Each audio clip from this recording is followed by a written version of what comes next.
to stay. We'll put in the work on the field and in the weight room, but we'll need your help off the field. 505 Sports Venture is leading the charge in the NIL space. And you can be part of it. Shorty, she better than all my intentions. Locked in, shorty, you got my attention. CEO, baby, I get you the business. Touchdown and pay you a visit. If you're drunk, blasted, intoxicated, rip, plastered, destroyed, bruh. If you're like this, you shouldn't be driving.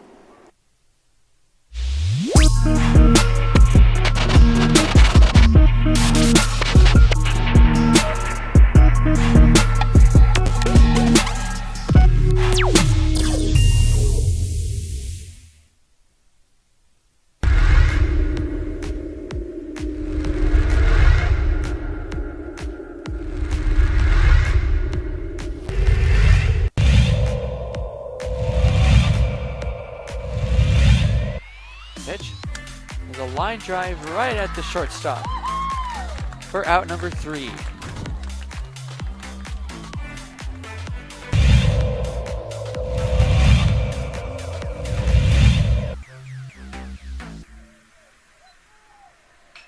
Apodaca ripped to left field.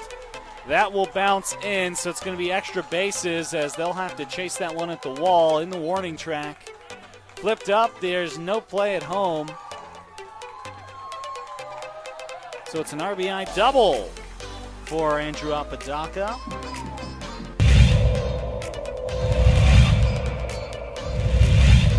Runner at third. High leverage spot. Can Chavez keep the tie? No, that's going to be cracked into left field. It's a base hit as Love puts the Sandia Matadors ahead for the first time today.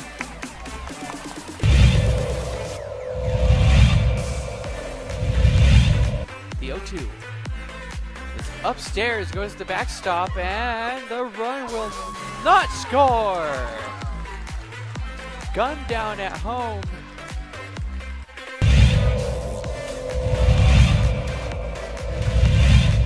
Chavez rocks and fires. Ahmed, that's going to be an RBI for Ahmed as that one right through the gap in right center. Petrie will scoop that one, and it's looking like a triple as Ahmed plugs into third base, and what a way to score that run for the Matadors.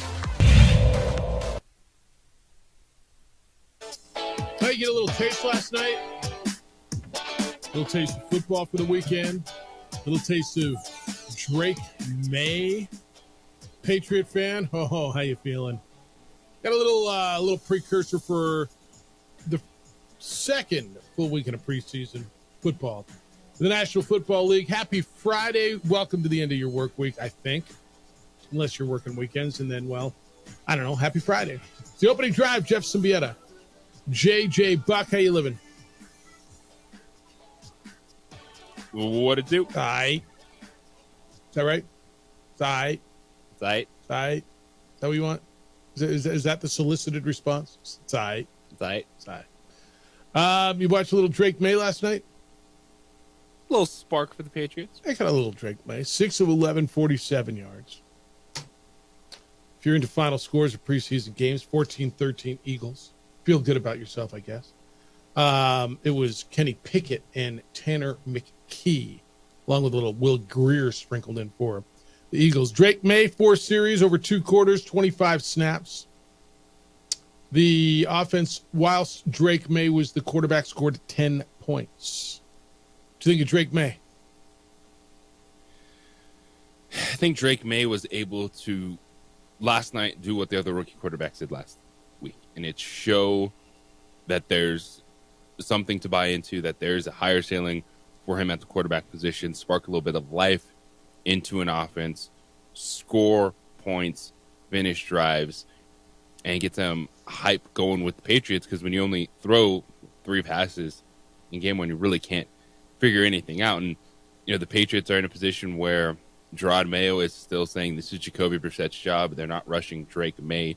But just for Patriot fan, to see a spark, to see an offense that got some life with Drake May, it's good to have that because the other fans and teams had that with their rookies last week. I think he didn't look overwhelmed. He looked like he belonged. He's the number 3 overall pick. He looked like there was a lot of promise. There looks like there's a ceiling. It looked like they may have their quarterback. And I emphasize may because he was playing in a preseason game where everything is basically pared down and not insanely complex, and not everybody's on the other side. But I wanted to see Drake May. I wanted to see a little bit more of what they and I think you and I are probably watching the same broadcast on NFL Network. So it was the Patriots Network, and they couldn't stop gushing over him, huh? I mean, they if you watch the Patriots, if you just dropped in and didn't follow the NFL, and you watched that game last night, you wouldn't probably realize that might be the worst team in the NFL, right? Very optimistic preseason broadcast. Yeah, 100%. And I mean, good for them. And everybody's undefeated in preseason, and maybe they got something there. I think they're in trouble. I think defensively they're okay. Actually, there's a lot of guys on the defensive side that have been together, and they'll be adequate defensively. But in the division which they play, they're going to have to score points. And we'll see. Jacoby Brissett did play a little, 3 for 7, 17 yards. He was picked off. Drake May, again, 6 for 11 and 47 yards. He ran the ball 4 times for 15 yards. On the other side, you get a little Kenny Pickett. He looked all right. He missed the deep ball, but he was 11 for 13, 67 yards. What did you see from Kenny Pickett? Feels a little right now, especially listening to Nick Sirianni after the game, that they're not really putting any pressure on Kenny. Right. He said he's still a number 2 quarterback. They acquired him in the offseason to back up Jalen Hurts, so they're confident in getting the former first-round pick into a position where he's comfortable with being the number 2 quarterback. Yeah, I think there's a few spots where you go around the league, and when you bring someone like that in, Carson Wentz is in Kansas City, right? I mean, I got a guy in who's played in the NFL, but I'm not worried about him starting. He comes in, he understands his role, he knows he's a backup. Jimmy Garoppolo knows he's the backup to Matthew Stafford. Whomever it happens to be, this isn't the Pittsburgh situation where I got guys coming in, they're competing for the job. I got a guy who, he started in the NFL, but that's not his deal here. He knows he's the backup. And to your point on the no pressure, I think that's the exact right way to put it. This situation is pretty solidified. I got Jalen Hurts, and Kenny Pickett's my number 2. That's easy. All right, you get a lot of stuff today. Nothing today. You get it all tomorrow. You get a full slate of NFL on Saturday, and pick what you want, pick your story, and what we'll be talking about on Sunday. Cowboys will be in Vegas. That'll be Saturday night on the NFL Network. And the Broncos will play. Where do the Broncos get this week? They get Denver at home on Sunday. That'll also be on NFL Network. 505-246-0610. We're here for you today. 505-246-0610. Your emails come in today, as always, Jeff at sportsanimалabq.com and JJ at sportsanimалabq.com. On the X, he is _JJ Buck. He's a great follow. If you're not following him, you're missing out. Check out his podcast, by the way. What is it called? 3 Dudes on Fantasy? 3 Dudes Fantasy Football Show. Yeah. So I don't know we why I are can't figure that out. streaming on YouTube. Follow us there. The episodes dropping all the content over the last couple of weeks, getting ready for it. Fantasy football draft season. And excited to see what we're going to learn this week. All right, so catch that. And then if you want to watch the show, finally got a connection. And Adrian's producing on ProView Networks. We're on Comcast or Xfinity, Channel 26. And we are on our Facebook page, which happens to be the OD in the AM. Lots to do on a Friday. Ryan Zimmerman, former big leaguer, is going to join us as we are now 1 week away from Home Run Derby X. That'll be at 9 o'clock. Nick Nee, the director of golf at the San Diego Golf Club, scheduled to join us at 8:30 this morning. And we'll talk to him. We'll get you a golf tip. We'll talk to him about the first round of the playoff, the St. Jude Championship, where Chris Kirk went low at 64. He's your leader. And Denny McCarthy, Hideki Matsuyama, Matthew Pavone, Taylor Pendrith are all 1 stroke back. Scheffler and Schauffele 2 strokes back. Top 30 will advance. And I wanted his opinion on Scotty Scheffler's take yesterday on, So if I don't win this, I'm not the season champion. Yeah, you're right. If I get hurt you're right. That you're not the champion. You win the most money, you win the most tournaments, you win the biggest tournaments, or one of them, but you're not the playoff champion. Yes, that's how that works. Like when the Patriots went 16-0, swept through the playoffs and lost in the Super Bowl, they were not the champions, right? That's kind of how that works. But I'm interested to see what Nick has to say about that. All right. We're 1 week and 1 day away from Lobo football, JJ. And, next week there'll be a Tuesday press conference. And we'll hear from Bronco Mendenhall. We're hearing stuff. Look, there's a kind of the quiet optimism coming out of there. I'm really, really cautious to buy into it because I know what they're supposed to be. I know what everybody tells me, but I know what I don't know also, and that's pretty much everything. Does that make sense? Yeah. They could come out and be horrible, or they can come out and be actually kind of good, or they can be somewhere in the middle, right? JJ, I'm sitting here, but the stuff I'm listening coming out of there and the player, but you always do. Nobody comes out of camp and says, yeah, we're horrible. We're not working hard, and the coaches aren't good, and we don't like our new schemes. Nobody ever says that. But I'm willing to buy in a little bit because there's just this quiet confidence coming out of there, and there's no reason that they should be quietly confident, I guess. Does that make sense? Well, I think everyone should be cautiously optimistic, and that team should be confident going into the season. 60 new players on the roster, new coaching staff.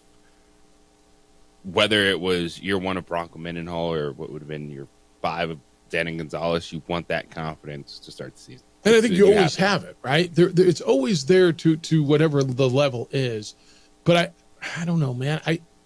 Maybe because I just it's so much more fun when you got a good football team, right? I mean, you and I have done this for a lot of years with bad football teams or teams that don't win football games. And I think we're sitting here saying, okay, if you want to tell me, I'm reading about the depth, I'm reading about offensive linemen, I'm listening to coaches tell me about defense. I know this coach particularly and the staff has had success defensively. So I want to believe, yeah, they're going to be good defensively. Offensively, like I said the other day, I got a quarterback that's the one known. They're telling me how deep and good they are at running back. I guess it really comes down to that offensive line, huh? Always does. That will determine how good your quarterback is, if you're able to make plays downfield.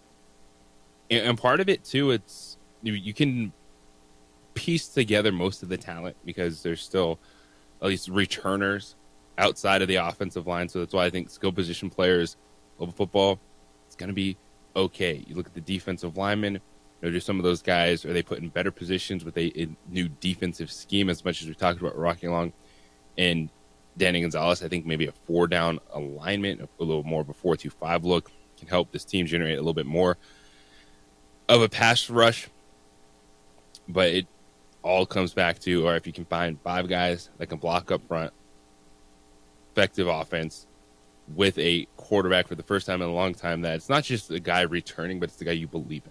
There's no question. It's not Tavaka Tuioti or this guy. It's Devin Dampiers' offense, and anyone you talk to, players that were on that team, players coming to this season, they trust him, and he checks all the boxes. Yeah. And now what's the line going to be, and how are they going to protect him, and what's around him?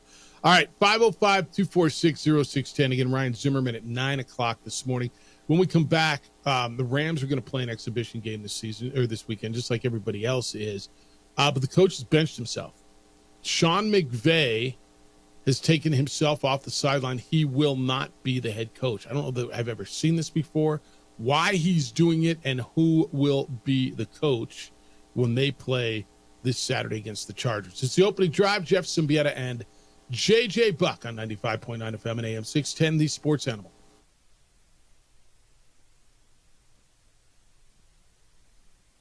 We would like to thank the following sponsors for making this broadcast possible. Albuquerque's leader in sports is Pro View. From pros to prep, all your favorite action.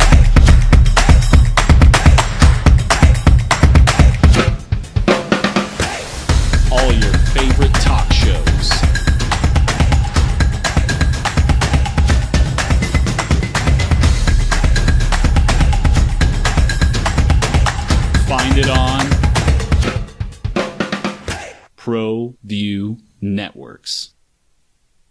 Hey, look! It's Dwight Goodman! Boom! This place is hot. Let's see if anyone needs my help. How about I drive you madman home, huh? I got this, Dwight. I'm the designated driver. Boom. Sweet? Does anyone need Dwight's help getting home tonight? No thanks, Romeo. I've got a taxi all lined up. Drive safe, Dwight. Boom! Boom!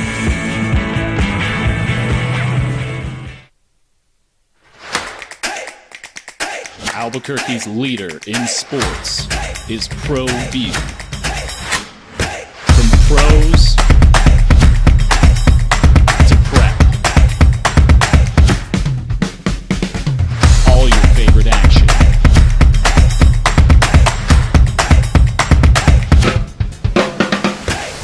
All your favorite talk shows.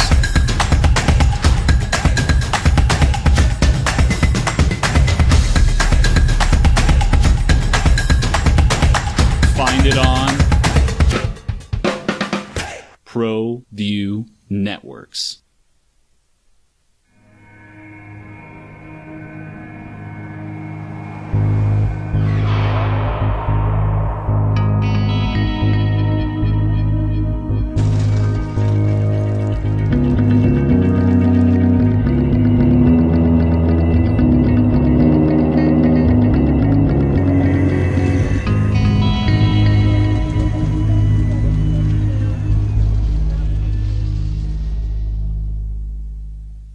Hi, I'm Steve Stucker here for Dr. Robert Melendez and the Juliet Eye Institute. You may remember me like this, but no more. The glasses are gone. I tossed them months ago because of a brand new procedure from Dr. Melendez known as RLE, Refractive Lens Exchange. The latest technology, the best eyesight I've ever had in my life, and you can check it out by clicking on the link in the description right here.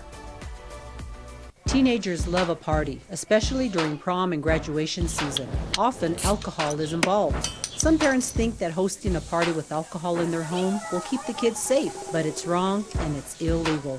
As a parent, to allow your teenagers' underage friends to consume alcohol on your property is a felony. Parents who host lose the most. Don't be a party to teenage drinking. This is a program of the Drug Free Action Alliance. For more information, go to burnco.gov/do-not-host. I'm going out, Grandma. When are you coming home? I'll be home late. Don't wait up, okay? Be careful, mijito. Love you, Grandma. Mijito, he's a good man. Sometimes he just makes bad decisions. I tell him, mijito, cuidado, be careful. You might hurt someone. He doesn't listen. Stop, okay?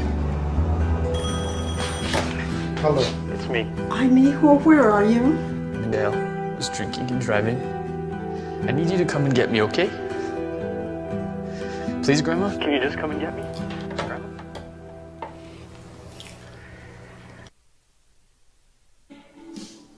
Football this weekend. Your team is probably playing unless they played last night. In fact, not probably. Your team is playing unless they played last night. Patriots and Eagles went last night, and then you get a full slate on Saturday. Rams will play. That's Jerry Wright's team. Do you know that? I don't know if Jerry Wright's in for you next week. I think he's doing traffic on this one. He'll be on your show next week. He's a Rams fan, but not a big Rams fan, but a Rams fan. It's good to have another one in the house. Whose house? Come on now. Come on. Whose house? That's their thing. Sean McVay is the coach of the Rams. Been since 2017. He's coached every game since 2017. He won't coach this weekend. Why? Does he have what family thing? Is he going to Egypt? Where's he going? Second preseason game against the Chargers. He has benched himself, or at least given himself a different seat. At the press conference yesterday, he said that their passing game coordinator, Aubrey Pleasant, will be the team's head coach this week.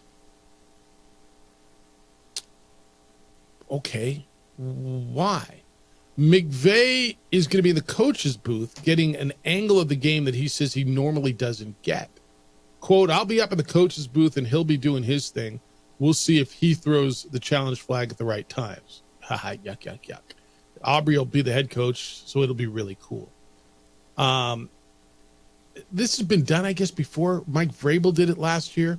There was an assistant coach who served as a head coach during a preseason game, and I guess it's catching on.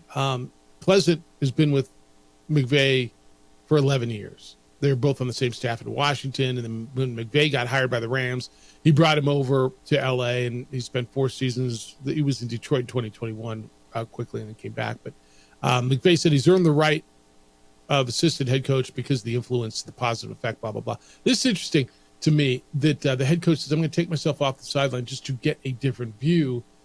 You get that view with video. You get it with all it's the not games. To get a different view. It's to give this guy the opportunity. That's what it is, right? That's what I think, too. Which I love. I think I do, too. There's already so much responsibility on these coaches. And in a preseason football game, giving one of these guys the opportunity to even spend 4 quarters, having to make the final decision, understanding the pressure of it was 4th and 3, we're kind of in no man's land. What are we going to do? Are we going to be aggressive? Things like that. I think everyone personnel, just needs too. Players coming in and out, making those final decisions. And Sean McVay and coach like Mike Vrabel last year, coaches that have done this. It's got to feel really good when you get that opportunity as the assistant to be the guy, because you're just looking for new experiences, opportunities, and things you can take into your next interview if you get a chance to move on up.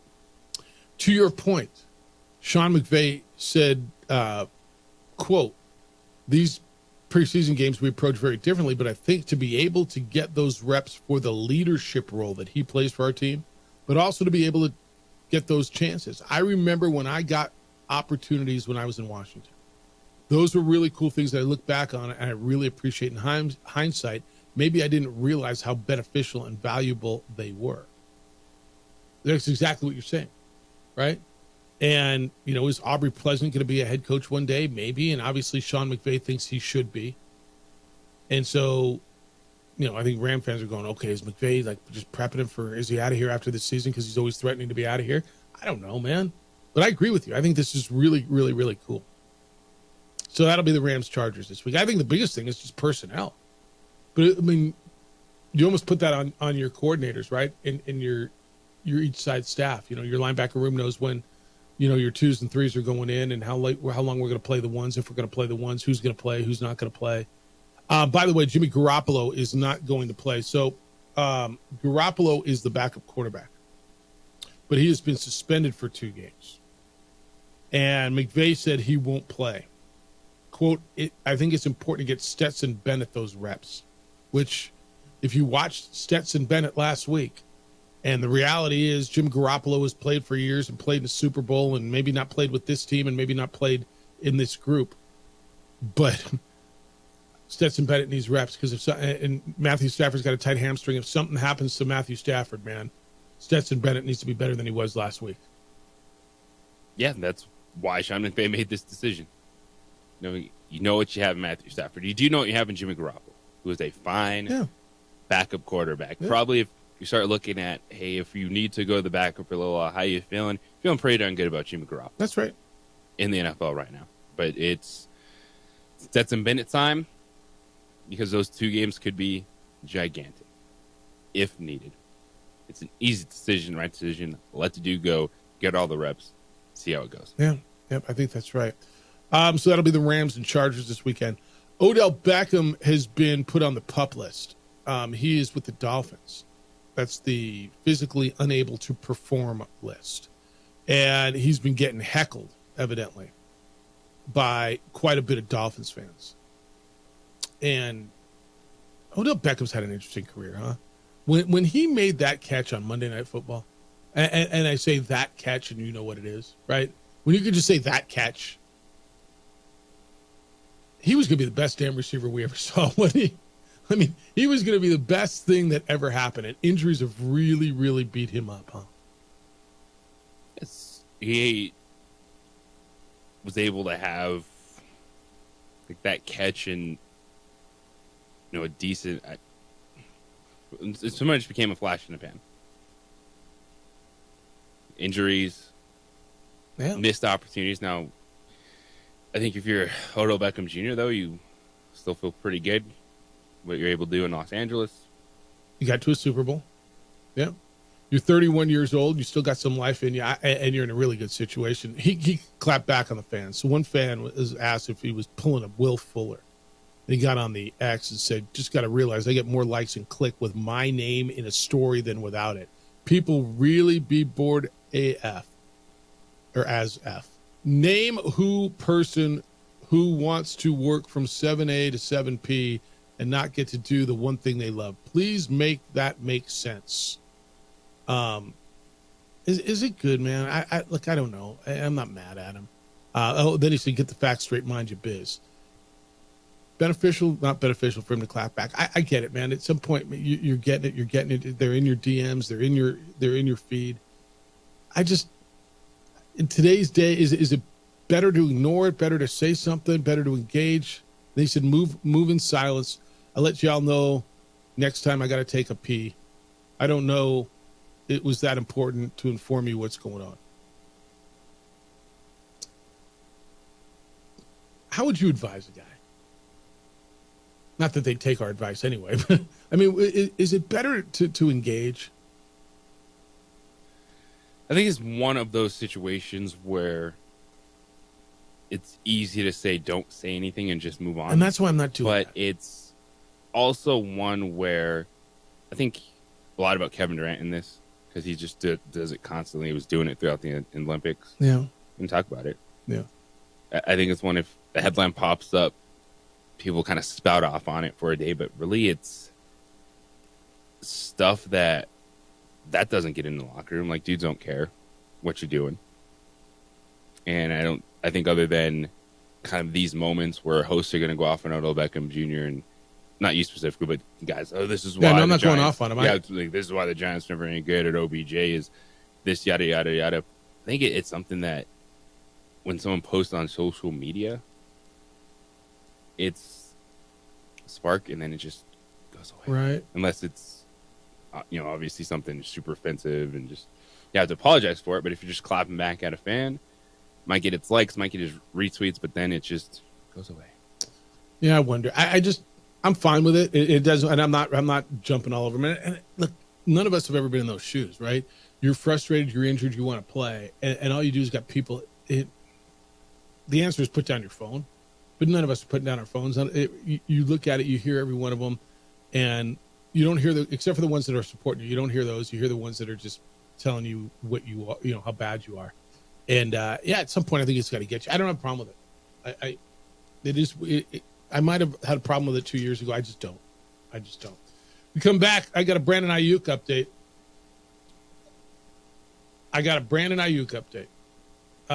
Or do I? I mean, I don't know. We'll get into that. Where is that guy going? The Falcons made another move on defense. We talk about everything they got going on offense. They've made 2 defensive moves this week.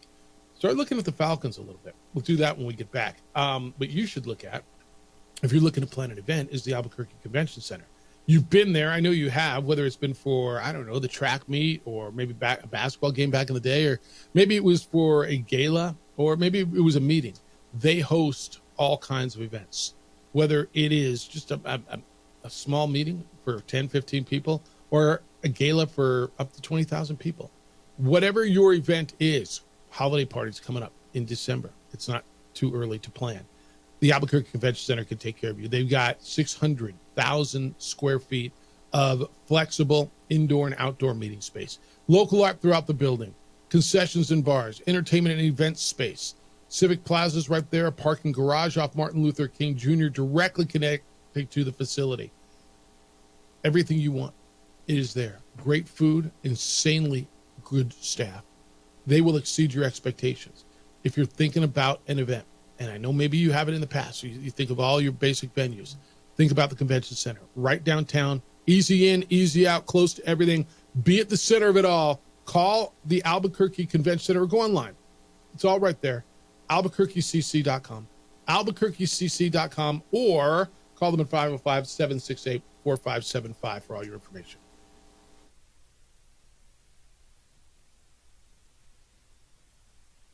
We would like to thank the following sponsors for making this broadcast possible.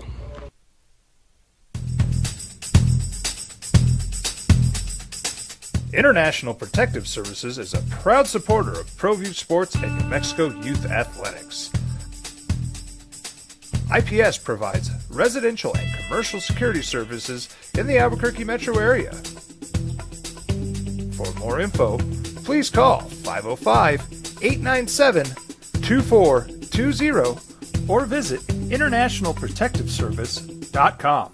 What's going on, Lobo Nation? Ja'Cory Krosky-Miller here. And I'm Devin Dampier. The Lobo football team is going through some changes, but we're here to stay. We'll put in the work on the field and in the weight room, but we'll need your help off the field. 505 Sports Venture is leading the charge in the NIL space. And you can be part of it. Shorty, she better than all my intentions. Like and shorty, you got my attention. CEO, baby, I get you the business. Touchdown and pay you a visit. If you're drunk, blasted, intoxicated, rip, plastered, destroyed, bruh. If you're like this, you shouldn't be driving.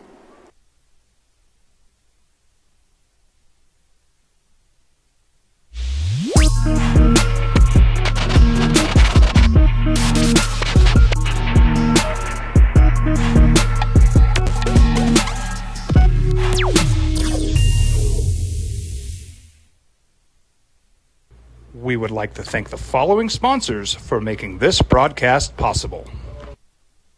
Hi, I'm Steve Stucker here for Dr. Robert Melendez and the Juliet Eye Institute. You may remember me like this, but no more. The glasses are gone. I tossed them months ago because of a brand new procedure from Dr. Melendez known as RLE, Refractive Lens Exchange. The latest technology, the best eyesight I've ever had in my life, and you can check it out by clicking on the link in the description right here.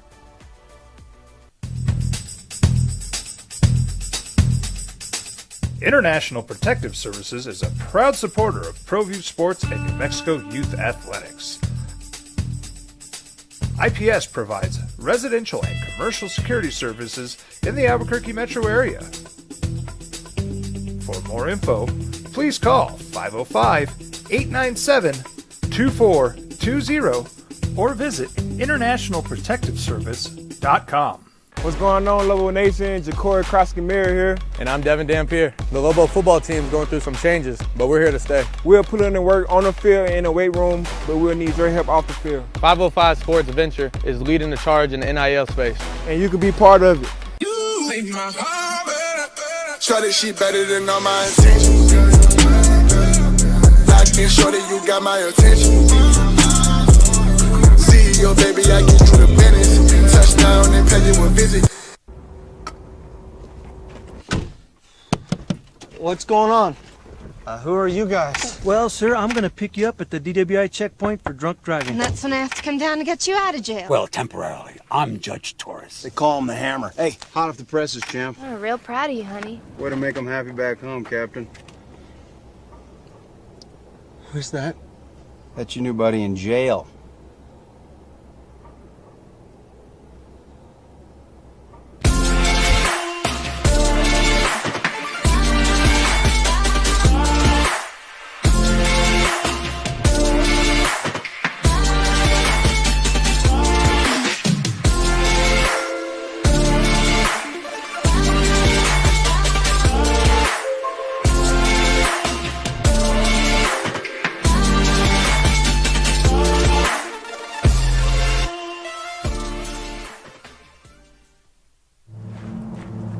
Young driver, this one. Hard to get her out. She'd been drinking. This one. Both of them gone. They'd been drinking, and he drove clear off the road. This was my family. Drunk driver hit us. And my wife and our daughter, they didn't make it. 8.9 FM and AM 610, the sports animal. All right, well, the update on the Houston athletic search, which involves Lobo athletic director Eddie Nunez. Get that to you. It's the opening drive, Jeff Symbieta, J. Buck. So Brandon Ayuk has been at practice for the 49ers. He wants to trade. He wants to get paid. He wants to trade and get paid, or trade or get paid, or paid or get whatever. But he's holding in. He was at practice yesterday wearing his 49ers colors. He was interacting with his teammates and with John Lynch, the general manager. This was after he had this on-field exchange with Lynch and the head coach and all the social media stuff. So there's increased optimism amongst Niner fans and people there that he will stay. Evidently, there is still a deal in place with the Steelers. The Steelers have San Francisco's seal of approval on what ESPN's calling the parameters of the deal. Ayuk I identified the Steelers as preferred landing spot if he gets traded. But the only reason he's not there yet is the 49ers and him haven't fully given up on each other. So where are we? Evidently, there's a deal that was been offered. About $24 million, JJ, and it's not enough. So this has to get settled soon, right? It does. And if you're San Francisco, they are showing they want Brandon Ayuk, realizing that Brandon Ayuk is not an elite receiver. He's a good receiver. But I would be still willing to move on or even force at this point in time if I'm San Francisco. All right, Brandon, we can't come to a deal. Like, do you want to play on this team or go somewhere else at this point in time? Because getting too caught up in Brandon Ayuk and these other things are not how San Francisco is going to be able to sustain success when you got Brock Purdy's contract coming up. You need to figure out Trent Williams. He's 36 years old. So you're not going to be handing your left tackle a 5-year deal. But when you have a guy that was voted the 7th best player in the league by his peers still, that's more important than Brandon Ayuk. I want to figure out the guaranteed money the next 2 years for Trent Williams, solidifying the offensive and defensive lines for this team, as opposed to continuing to figure out if Brandon Ayuk wants to catch passes or not from Brock Purdy. Yeah, I think that's right.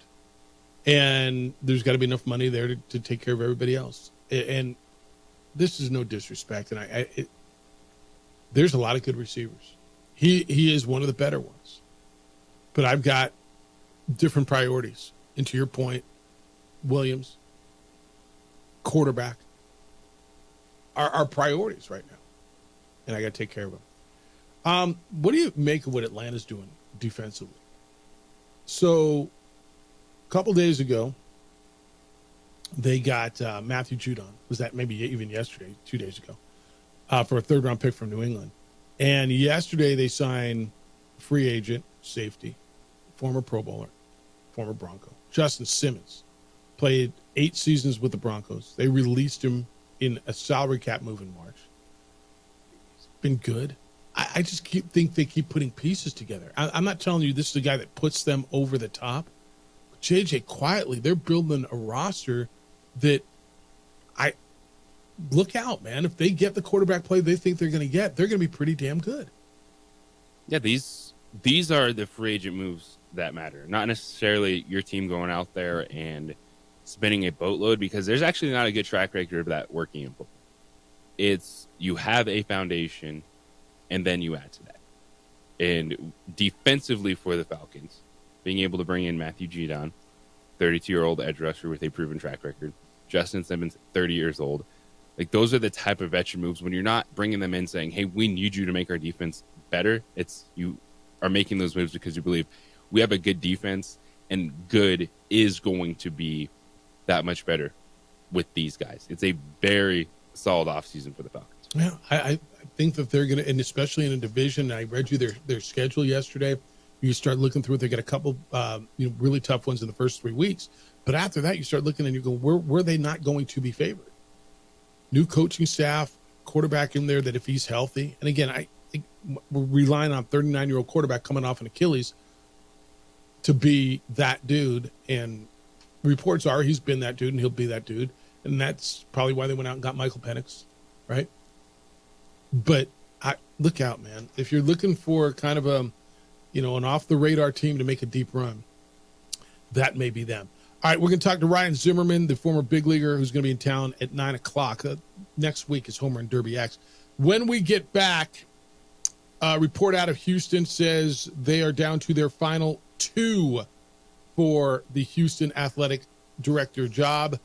Eddie Nunez's name, the athletic director at UNM, has been tossed around quite a bit. What they are saying out of Houston on that, I'll give you this report and your reaction to it next. On the opening drive on 95.9 FM and AM 670 Sports Animal.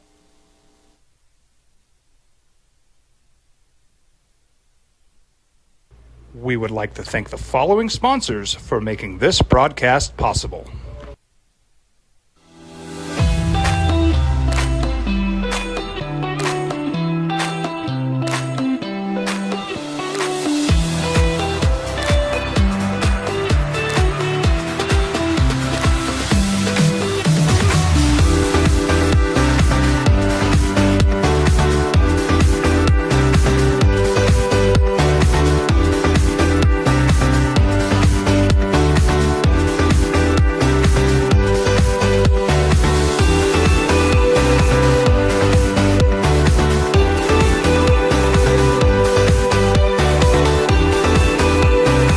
Teenagers love a party, especially during prom and graduation season.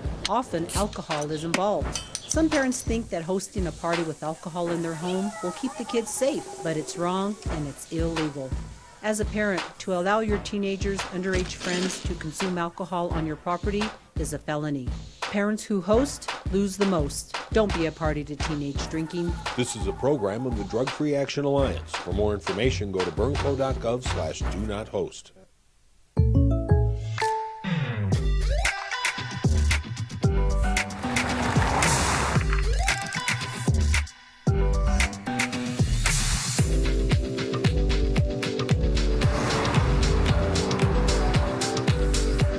For your surprisingly great rates, contact your local State Farm agent today.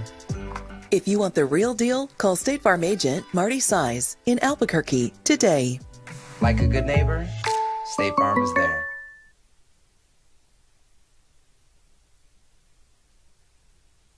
Don't sacrifice quality and flavor when you're in a hurry. Golden Pride offers ribs, fried chicken, red and green chili breakfast burritos, and frontier sweet rolls. 4 great locations, or visit us online at goldenprideabq.com. Golden Pride Barbecue Chicken and Ribs are proud supporters of ProView Sports.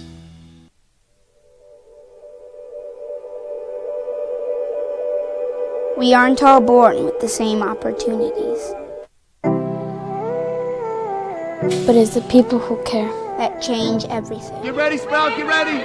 My coach, my teacher, my older sisters, my grandma, my brother, my tutor, my dad, and my mom. As New Mexicans, it's up to all of us to do our part. So that no child goes without love. And no family has to do it all on their own. They're all our children. Every single person is called to make a difference in the life of a child. It's up to all of us to do our part. To pull together. Pull together. Pull together. To make New Mexico the best place to be a kid.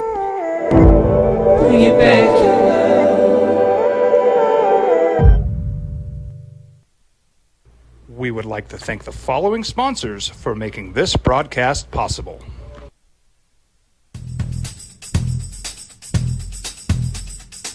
International Protective Services is a proud supporter of ProView Sports and New Mexico Youth Athletics. IPS provides residential and commercial security services in the Albuquerque metro area. For more info, please call 505-897-2420 or visit internationalprotectiveservice.com. Hi, my name is Daniel Chavez, and this is my business partner, David Chavez. We are the owners of Indeed Safety. Indeed Safety is a local safety consulting company helping our clients with their safety needs for their projects. One of the things we pride ourselves as a construction safety company is helping our men and women in construction get home safe every day to their families. Indeed Safety is a proud supporter of ProView Network.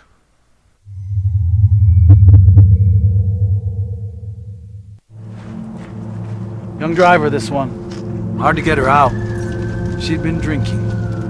This one. Both of them gone. They'd been drinking, and he drove clear off the road. This was my family. Drunk driver hit us. And my wife and our daughter, they didn't make it. Don't sacrifice quality and flavor when you're in a hurry. Golden Pride offers ribs, fried chicken, red and green chili breakfast burritos, and Frontier sweet rolls. 4 great locations, or visit us online at goldenprideabq.com. Golden Pride Barbecue Chicken and Ribs are proud supporters of ProView Sports.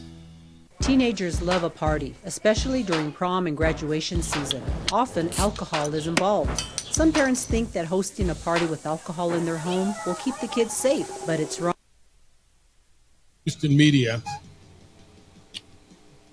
It's the opening drive, Jeff Symbieta and J.J. Buck. So, J.J., according to Paper City Mag out of Houston, the headline, and there's Eddie with his basketball and his tie. I think this is the intro picture.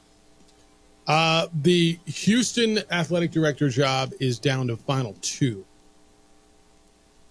And Eddie Nunez's name has been listed as the front runner in a number of places, including the Houston Chronicle, throughout the last 2 months, but certainly gotten steam over the last week.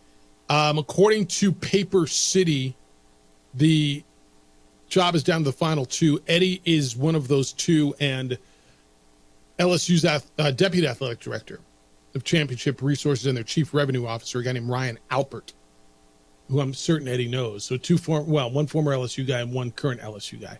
I guess the advantage Eddie would have is he is a sitting athletic director. He's done this before.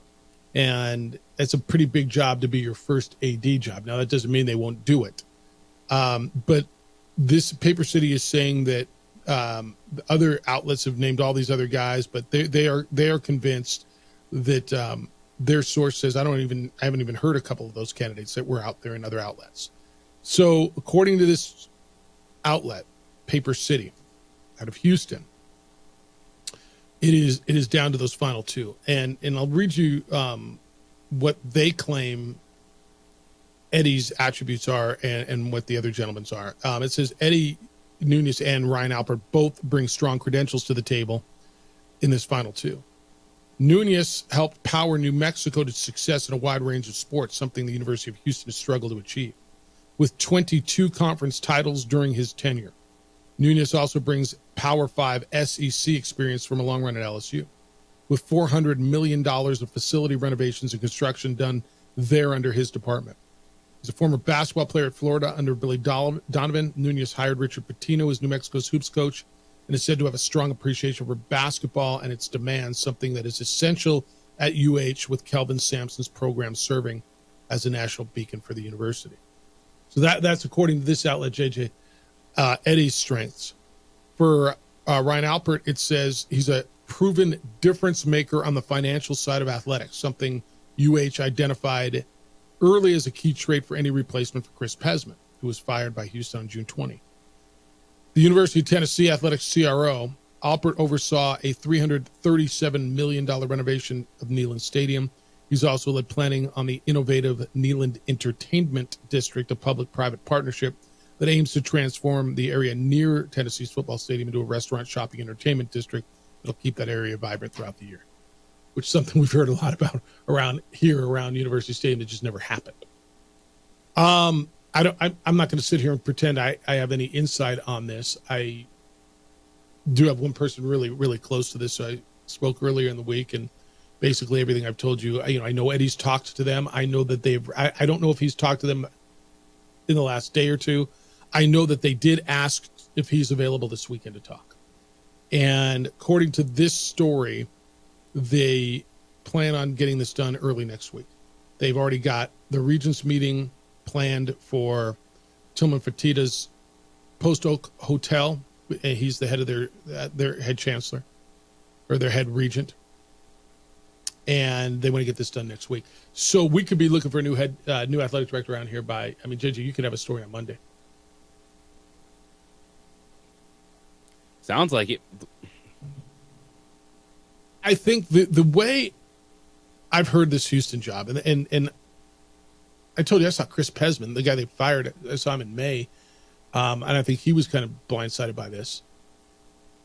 Houston needs somebody who's going to raise a lot of money, and I think they're looking at these two candidates now and going, okay, one guy is a sitting AD who's had success in hiring Richard Pitino in won non-football and men's basketball titles.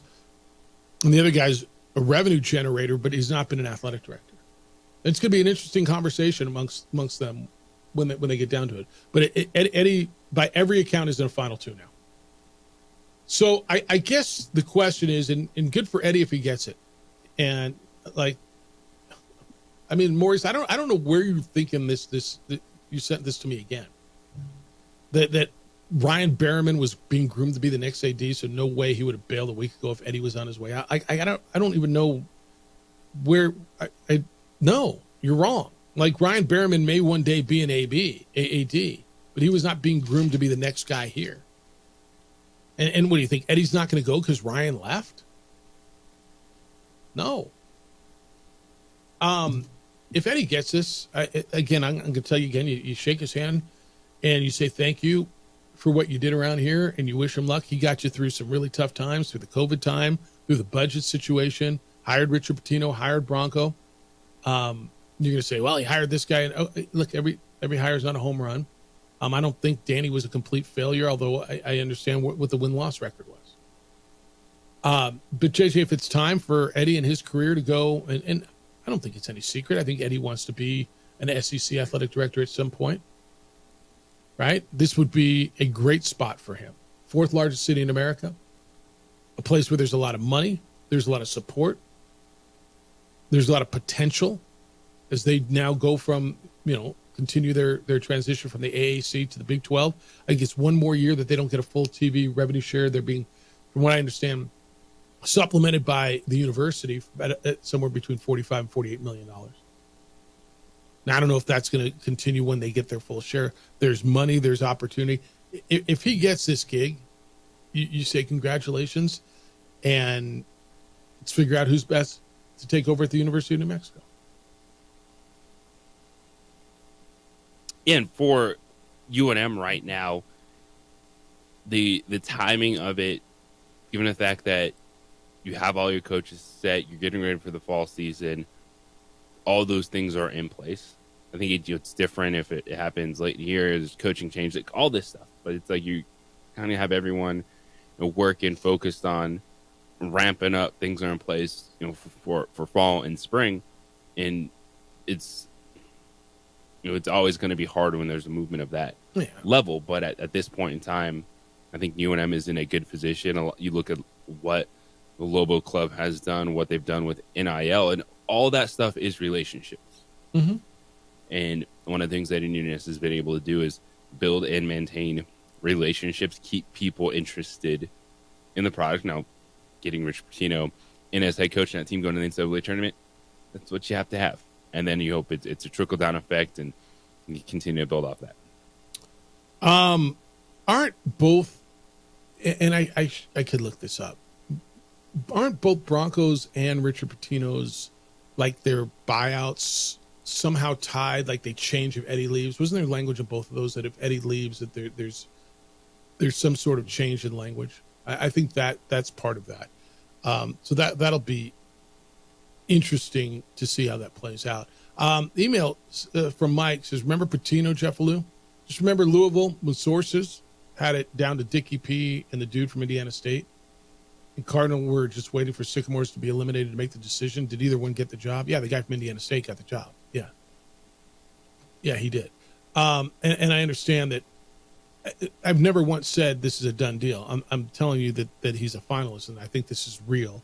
And this could be the one. Now, if they go the other way and Ryan Alpert gets the job, I never sat here and said Eddie's got this job. I'm telling you that every report that I see coming out there, and I... Well, this is more than just people floating names. No, and I talked to Eddie during the week. Like, I talked to Eddie this week. I haven't talked to him in the last 2 days. But I know there was contact. I know they reached out. I know he's had conversations. I know from the Houston side that they want to have interviews, and they've reached out to Eddie this week. Now, Eddie's got that big gala tomorrow, right? The big Lobo kickoff gala. I don't know if he'll be at that, or I don't know his schedule on that. I'm not going to pretend to. But all I'm telling you, Mike, is it's like this may or may not happen, but this is a real conversation, and don't get caught with your pants down on what's next. And I think if you're President Stokes and the Board of Regents, Eddie's name has been floated for, I don't know, how many jobs over the last 3 or 4 years, right? I mean, half the big jobs that are up. And this one may hit. And so do you have a plan of action? What's the move forward? Right? There's some good people internally. I think Ed Manzanares is really strong. David Williams is there. Right? Or this will be a national search. But what will you do? But that's all I'm saying, man. Oh, he said, no, they hired the Charles. You're right. You're right. Where did the Indiana State coach go, JJ? You got a job somewhere. St. Louis? That's right. You're right, Mike. You're right. He said, nope, they hired the Charlotte coach. You're right. No, you're 100% right. You're right. You're right. But 2 of the 3 moved, right? the Indiana State coach and the Charleston coach moved, and Patino didn't. So, 505-246-0610. I'll let you know, as I know more. But just want you to know that report's out there. It's the opening drive. Ryan Zimmerman's going to be with us at 9 o'clock. Looking forward to talking golf at 8:30 with Nick Nee. We got a sweet deal at 8:20. It's the opening drive on 95.9 FM and AM 610 Sports Animal.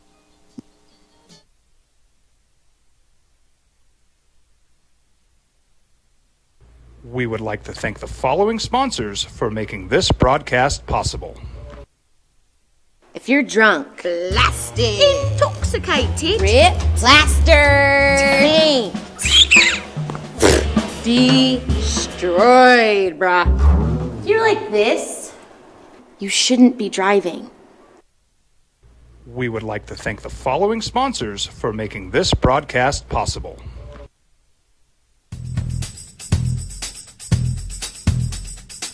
International Protective Services is a proud supporter of ProView Sports and New Mexico Youth Athletics. IPS provides residential and commercial security services in the Albuquerque metro area. For more info, please call 505-897-2420 or visit internationalprotectiveservice.com.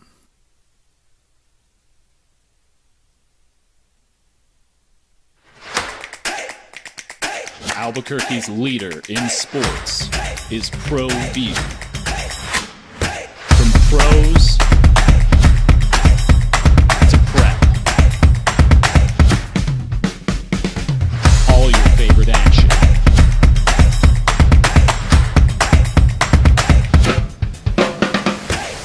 All your favorite talk shows.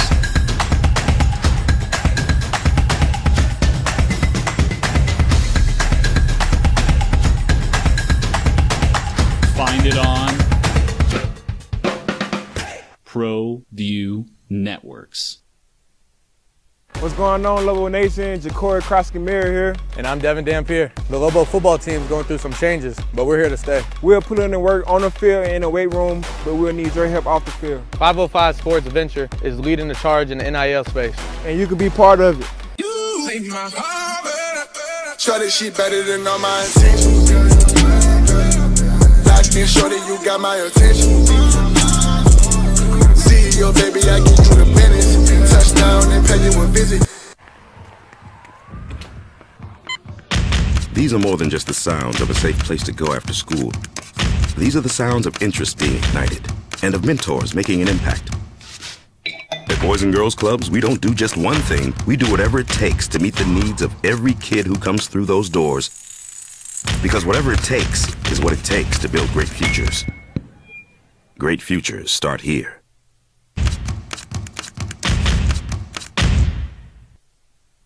We would like to thank the following sponsors for making this broadcast possible. Hey, look! It's Dwight Goodman! Boom! This place is hot. Let's see if anyone needs my help. How about I drive you madman home, huh? I got this, Dwight. I'm the designated driver. Boom. Sweet. Does anyone need Dwight's help getting home tonight? No thanks, Romeo. I've got a taxi all lined up. Drive safe, Dwight. Boom. Boom.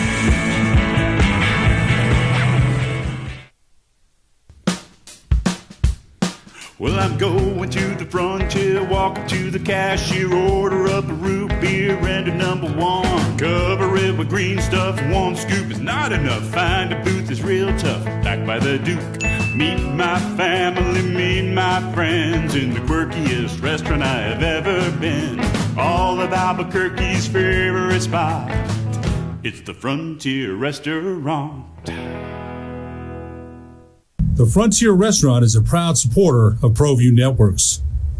Don't sacrifice quality and flavor when you're in a hurry. Golden Pride offers ribs, fried chicken, red and green chili breakfast burritos, and Frontier sweet rolls. 4 great locations. Or visit us online at Golden Pride. It's the OD in the AM with 3-time New Mexico Sportscaster of the Year, Jeff Symbieta, and JJ Bach. You got to email Brian Alpert's in Tennessee. Yeah, and if I said something different, I apologize. Yeah, Ryan Alpert's in Tennessee. He's the according to this story out of Houston, one of the 2 finalists, along with Eddie Nunez, for the athletic director job at the University of Houston. It's a tough job too, man. I just got an email, that Houston may be one of the tougher Power 4 jobs. I'm like, well, they're all tough. They're all tough. Houston's got a lot of potential, and I think one of it's a really crowded market. Now it's the 4th largest market in America, or 4th largest city. JJ, Houston is, but that's. You got Texas and Texas A&M in there.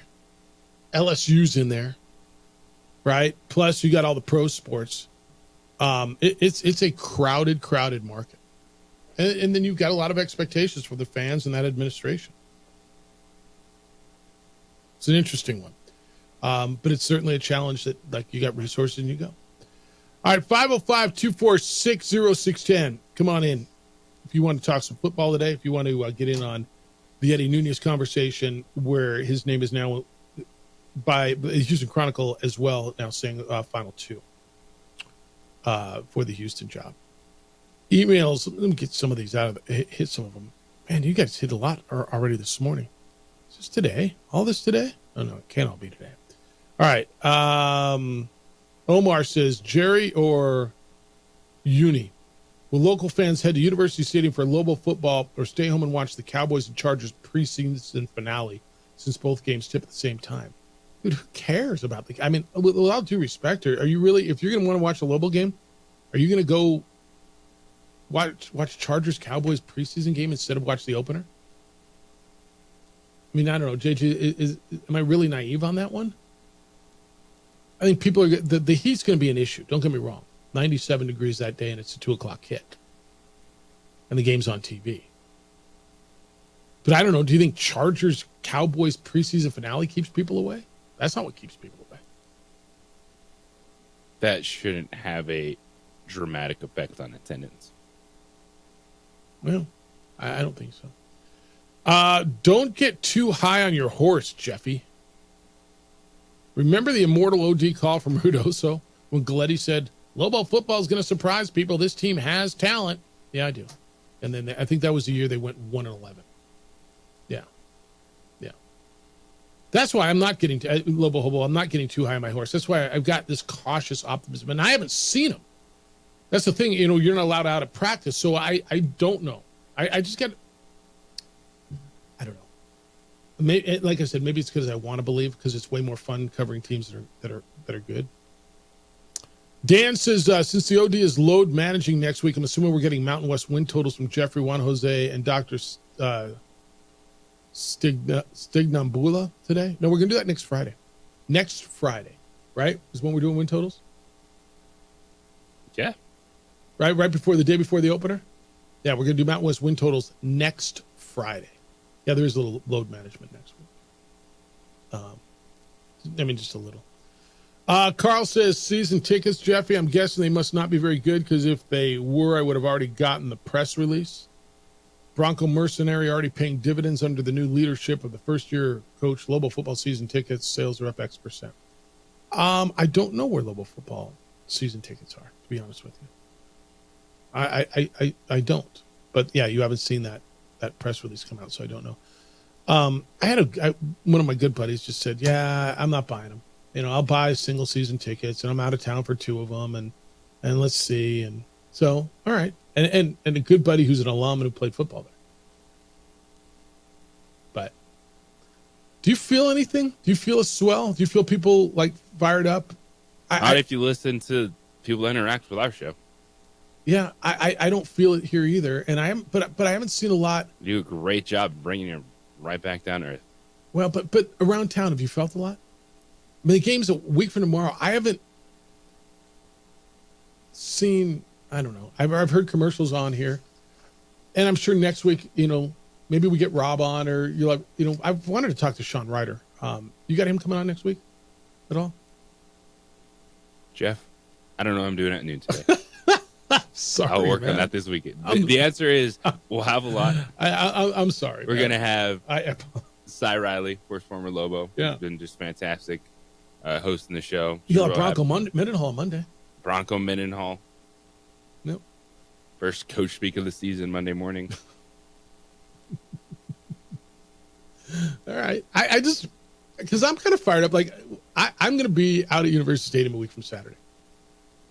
And I'm looking forward to seeing the people I see and going to the game. And I'm really interested in seeing this football team. And that could be just me, man. But I'm really interested in seeing the football team. All right, 505-246-0610, 888-922-0610. Update on the St. Jude, the playoff in golf. Denny McCarthy has taken the lead now. He's at -7. Sam Burns and Chris Kirk at -6. Scheffler and Schauffele both at -4. They go off at about 8:30, so in about a half hour, 8:35 from now. And the top, what is it, 50 go on? Yeah, you got 70, so the top 50 go on. And right now that cut would be even. And some guys on the outside of that are Jason Day and Ludwig Eberg and Patrick Cantlay. And so there are some names. Oh, Max Grazerman, dude. Did you, after his act on Sunday last week, where he makes an eagle on 14 to go up 4, takes an 8 on the next hole, and then 4 putts and loses the tournament. The dude got into the playoff, and he is +5 dead last right now. Golf is so above the shoulder. I can't wait to talk to Nick Nee about this. Because there's a number of things I want to talk to him about. But you've played enough, dude. You know, you 4-putt or you jack one out of bounds, it gets in your head. And I've told you for years, I firmly believe the difference in talent between, I don't know, the top 50 golfers in the world, maybe 70, is this much. I mean, it's minuscule. But the big difference is above the shoulders. And I always thought, you know, Tiger had insane talent, but that's where he was by far the best. Mental game. That's why he killed everybody. I think Scheffler's got that. But you watch this. How else can you explain it?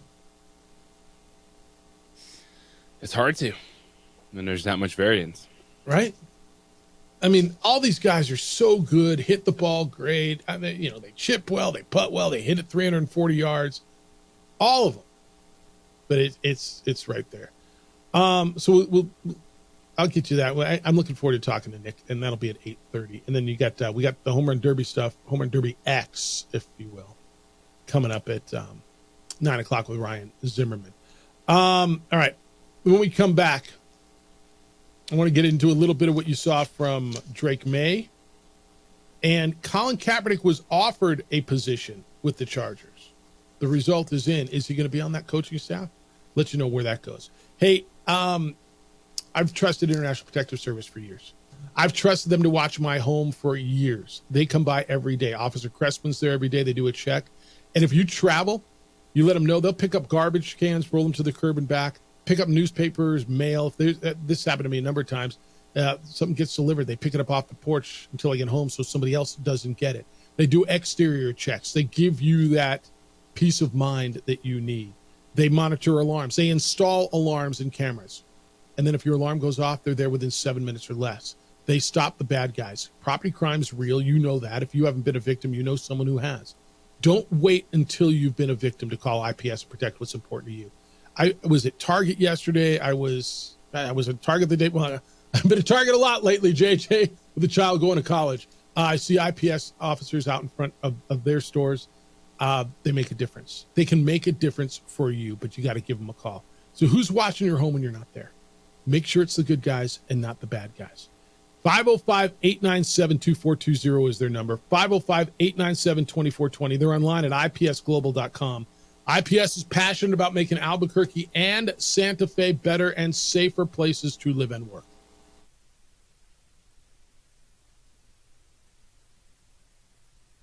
We would like to thank the following sponsors for making this broadcast possible.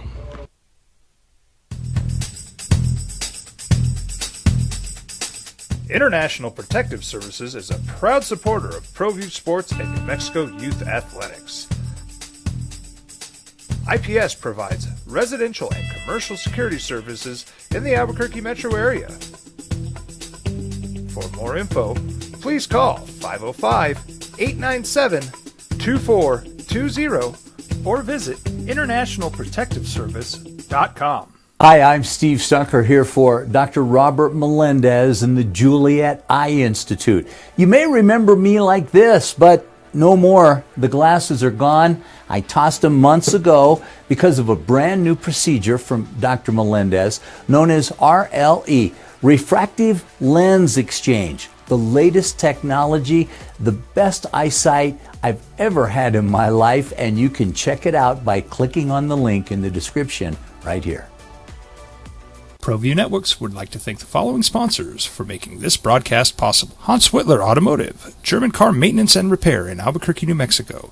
Call 505-294-7684 or visit hanswhitlerauto.com. What's going on, Lobo Nation? Ja'Cory Krosky-Mir here. And I'm Devin Dampier. The Lobo football team's going through some changes, but we're here to stay. We'll put in the work on the field and in the weight room, but we'll need your help off the field. 505 Sports Venture is leading the charge in the NIL space. And you can be part of it. Shorty, she better than all my intentions. Locked in, shorty, you got my attention. CEO, baby, I get you the business. Touchdown and pay you a visit.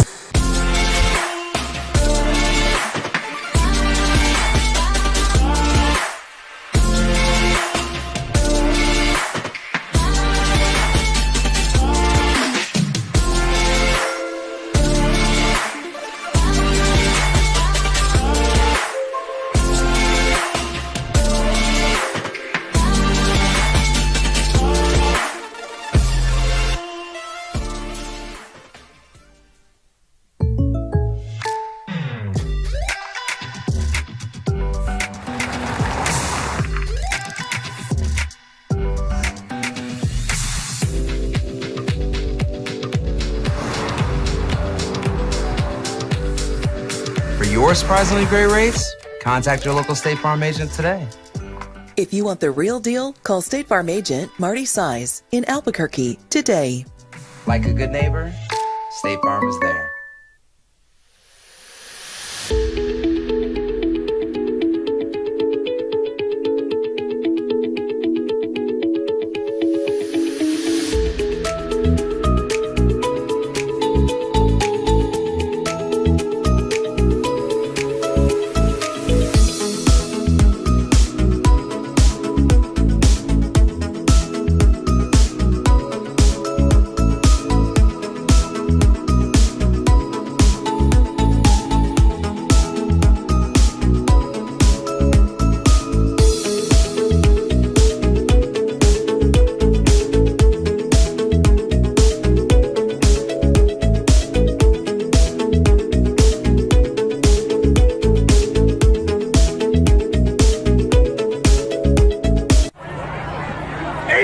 It's Dwight Goodman! Boom!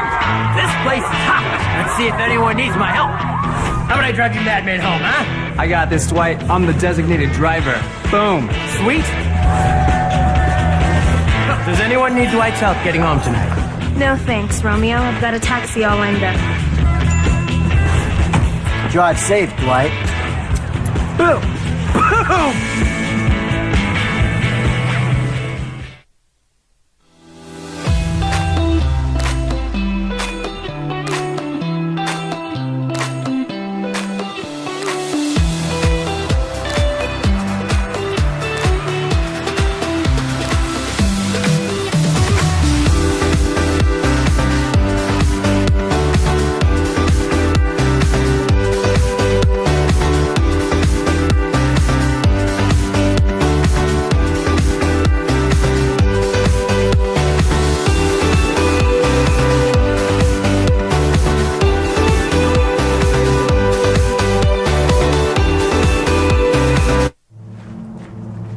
Driver, this one. Hard to get her out. She'd been drinking. This one. Both of them gone. They'd been drinking, and he drove clear off the road. This was my family. Drunk driver hit us. And my wife and our daughter, they didn't make it. New head coach there offered him a spot on the coaching staff. Quote, Jim Harbaugh, after yesterday's practice in Los Angeles, I love Colin, but he's not going to be on the coaching staff, which is set for this year, and he's not going to be playing on the roster either. End quote. All right, that puts an end to that. I mean, Kaepernick turns 37 November 3rd. JJ, I mean, if the door wasn't shut, the door's shut, right? I mean, that to me just shuts the door. Now, he may coach one day. He may coach one next year with that team. But I think if there was ever a chance, that was it. Mike, good morning. You're on the Sports Animal. How you living, Mike? Hey, I'm doing great, guys. Thanks for taking my call. Happy Friday to you. I got a few things that I wanted to just kind of touch base on. Since you're talking about Colin Kaepernick here, did you hear about the athletes at the University of Texas that lost their scholarships for kneeling during the anthem? I did not. Didn't know if you. I did not. Yeah, that story just came out today. I didn't know if you had heard about that yet. The second thing that I wanted to touch on was J.J. McCarthy. So, you know, the injury to J.J. McCarthy is kind of like, it was real big news. He's out for the whole season. Yep. But my opinion, I mean, he wasn't C.J. Stroud. No, I don't think he's Caleb Williams. I think Caleb Williams will have a pretty good year. But I think this is going to be the best possible thing for J.J. McCarthy. He's young. He's going to recover from the meniscus injury quickly. The surgery is not going to be a big deal. He'll recover completely. But having that whole extra year to sit behind, I mean, look at Jordan Love. If Jordan Love would have come out and played immediately, you know, who knows what would have happened. But sitting 3 years, now he's a super stud. I think this is going to be a real good thing for Jordan Love. And then I was just looking at a couple of things. The Cowboys have the biggest under bet on the whole entire season in Vegas. They're projected to go under their win total of 10.5. And then I was looking, the Bears are big favorites week 1 against the Titans, but I love the Titans coming into that. So what's the number on that? Have a great Friday. What's the Mike? What was that number? I missed it. All right, I want to see that number too because I like the Titans too. All right, appreciate that phone call. You can get in at 505-246-0610. On the text line is the same number, 505-246-0610. Luis is in on the text line. Hey guys, I'm excited for Lobo football, but I'm always excited for Lobo football. We show up early, we tailgate, we make a day of it. Win or lose, I'll be there. I've been a Lobo fan long enough to know that, especially for football. You can't live and die with the results. You have to make the game about something greater than the game, otherwise you'll never be happy. See you at the game next Saturday. Lewis, thank you. I appreciate you. And I think right now, I love that attitude. I'm not telling you that's what you got to have. I'm not. Okay? If it's not your thing, it's not your thing, and I get it. But what he's saying is, dude, we love going out there, setting up, grilling, having a few, hanging out with people we like, going in for a football game. Sometimes they win, often they don't. I don't let it dictate my attitude, how I feel about things. I don't know how else you can be right now with Lobo football. I mean, I think right? Yeah, it's one where you can't spin it anymore. There's a track record of being underwhelmed, of being disappointed now, where I think I am cautiously optimistic because you've paired a head coach with a proven track record with a roster of a lot of unknown, which creates opportunity. 60 new players on it. There's certain pieces of this team that I do think are in place to be successful. It's the quarterback position. I'm very high on Devin Dampier. I think when it comes to certain areas, being able to have some key defensive linemen back, Kyler Drake, Gabe Lopez can help out. And if you are blocking, a lot of people like the running back room. Sounds like it's deep. It sounds like it's deep, but how does that rotation play out? Does maybe some of those guys actually get work in the slot? Who knows? Because it doesn't matter. There's only one dude who can carry the football, so it can be as deep as you want. You got to be able to block for those guys, and so you can take off.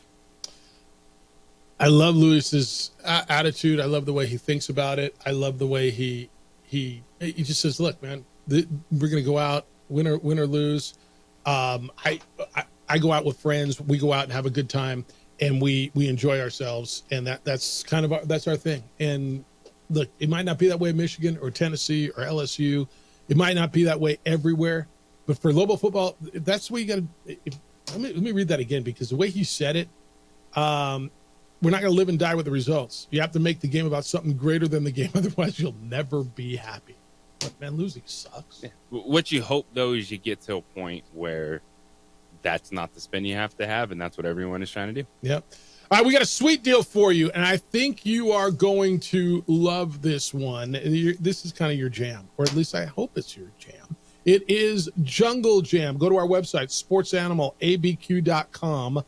Do it at 9 o'clock. Click on the sweet deal icon, and for half price, that means $27.99. I'm going to round it up to say, can I say roughly $28? You get 3 hours of play at Jungle Jam. It's normally $55.98. Javon is with us to tell us about this beautiful Albuquerque's premier indoor playground. First off, good morning. Good morning. How you living? I'm doing amazing. Good. Thank you for having me. Well, thanks for being around here and running around our place. So you've got over 8,000 square feet of obstacles and mazes and slides and crawls and bridges. And I mean, well, you say, you know your spot better than I do. No, yeah, it's an amazing, really fun indoor playground. We have 3 stories of a playground area. We have trampolines. We have a huge airbag for kiddos and parents to jump into. We have an arcade area.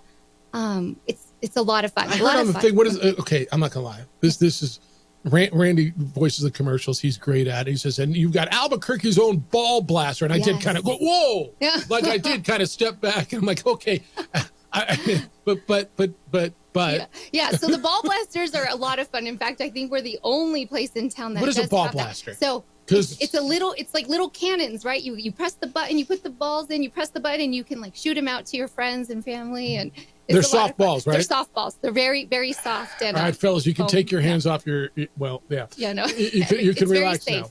Yeah, it's fun. You got the trampolines. Where are you guys? We are located on the west side of Albuquerque, off of Coors and Paseo. We're at 9227 Coors Boulevard Northwest. We're in the Target Shopping Center. Yeah, everybody knows where that is, just to the north of Paseo. Yep, just right there. On that west side. So even I don't go to the west side very much, but even I know where that is. Good, yeah. Do you have a website so people can look at it and get an idea what they're doing? We do. You can go to www.junglejamplay.com, and there you can buy tickets. You can buy tickets for birthday parties. We offer memberships. So there you can find all information you need about Jungle Jam. So how many people can you fit in your spot? 8,000 square feet? So 8,000 square feet is just the playground. So it's actually much bigger facility than that. So we can fit, hundreds. So yeah, it's a really big facility. How long have you been there? We've been there a little over 3 years. We were supposed to open in 2020. Yeah, what happened then? We weren't able to. Why didn't you open, slacker? Unfortunately, but we opened in 2021. And we've just been steadily, growing. We have a lot of people coming by, a lot of people from different parts of town, even though, we're on the west side of town. Yeah. So It's been really good. All right, so this is for just to go out and have fun. But if you're thinking birthday party, you're thinking events, field trips, kids are going to school, they need something to do after school, especially probably when you need something climate controlled as you get. And when you use the sweet deal, you can use this in the colder months, right? It's going to be still good in December and January, Correct. right? Yep, absolutely. So when you're thinking, all right, they're outside now, but when they want to go indoors, you got this. They have memberships. So like you buy a membership and you can use it as much as you want, right? Absolutely. So we have 2 different kinds, but our ultimate membership, you can come unlimited amount of times for the month. Yep. Great value. And then you we can have use the ball blaster? And you can use the ball blasters at any time. All right. It is. I mean, take advantage of this. This is Albuquerque's premier indoor playground. It is called Jungle Jam. It's over on Paseo, of course, just north of Paseo in the Target shopping center over on the west side. Go to our website, sportsanimalabq.com. Do it at 9 o'clock because I think these are going to bounce pretty quickly. And you get half price. So $27.99 gets you 3 hours of play. Normally that would cost you about $56. And that's for 2 people. And for that's buy, for 2. It's buy one, get one free. Yep. Damn, so that's 2 people. Yep. Go check them out if you want to at junglejamplay.com and you'll have an idea what you're getting into. Don't wait. Do it at 9 o'clock. Take advantage of this. Javon, it's great to see you. Thank you for coming by. Continued success. Thank you. When we come back, Nick Nee is going to be with us, the director of golf out at the San Diego Golf Club. A ton going on. The PGA playoff, the FedEx Cup is going on. I want to talk about Scotty Scheffler's thought about that. And how do you go from leading a tournament by 4 strokes with 5 to go to now being at the bottom of the leaderboard? It's the opening drive on 95.9 FM and AM 610, the Sports Animal. This report is brought to you.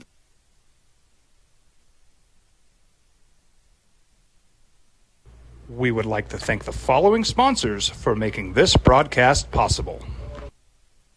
What's going on, Lobo Nation? Ja'Cory Krosky-Miller here. And I'm Devin Dampier. The Lobo football team is going through some changes, but we're here to stay. We'll put in the work on the field and in the weight room, but we'll need your help off the field. 505 Sports Venture is leading the charge in the NIL space. And you can be part of it. Shorty, she better than all my intentions. Locked in, shorty, you got my attention. See your baby, I get you the business. Touchdown and pay you a visit.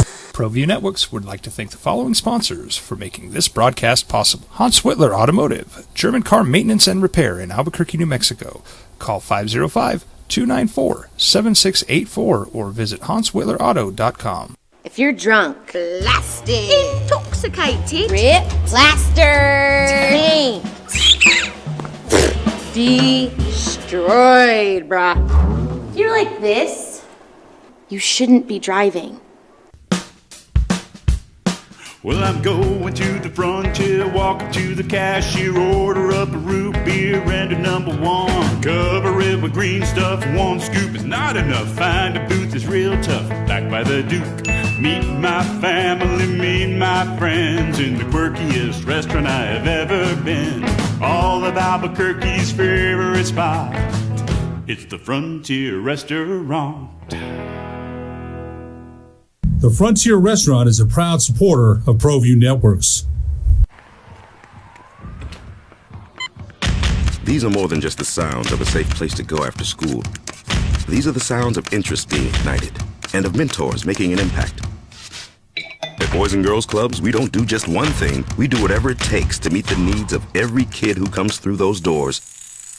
Because whatever it takes is what it takes to build great futures. Great futures start here. Don't sacrifice quality and flavor when you're in a hurry. Golden Pride offers ribs, fried chicken, red and green chili breakfast burritos, and Frontier sweet rolls. 4 great locations, or visit us online at goldenprideabq.com. Golden Pride Barbecue Chicken and Ribs are proud supporters of ProView Sports.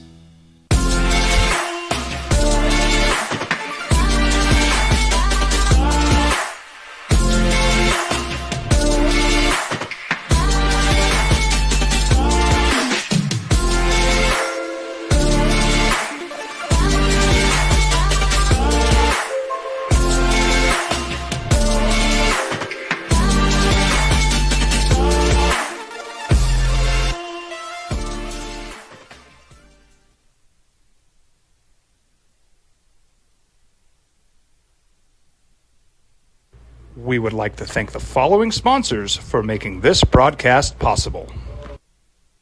What's going on, Lobo Nation? Ja'Cory Krosky-Miller here. And I'm Devin Dampier. The Lobo football team's going through some changes, but we're here to stay. We'll put in the work on the field and in the weight room, but we'll need your help off the field. 505 Sports Venture is leading the charge in the NIL space. And you can be part of it. Shorty, she better than all my intentions. Locked in, shorty, you got my attention.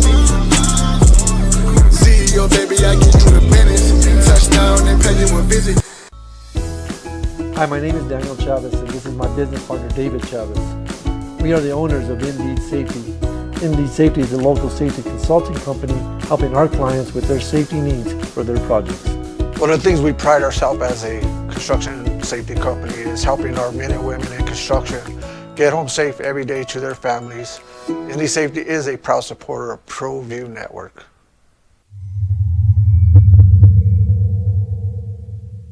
Teenagers love a party, especially during prom and graduation season. Often, alcohol is involved. Some parents think that hosting a party with alcohol in their home will keep the kids safe, but it's wrong and it's illegal. As a parent, to allow your teenagers' underage friends to consume alcohol on your property is a felony. Parents who host lose the most. Don't be a party to teenage drinking. This is a program of the Drug Free Action Alliance. For more information, go to burnco.gov/do-not-host. Young driver, this one. Hard to get her out. She'd been drinking. This one. Both of them gone. They'd been drinking, and he drove clear off the road. This was my family. Drunk driver hit us. And my wife and our daughter, they didn't make it. I was born in New Mexico. I grew up on these streets. I got in trouble here, and I fought my way back in Murcia. I love New Mexico, especially the people. Now I'm using my training, tenacity, and energy to fight for you. I'm Adam Oki, lawyer, fighter, and New Mexican. I was a local athlete here in New Mexico, so I'm proud to support your local athletes.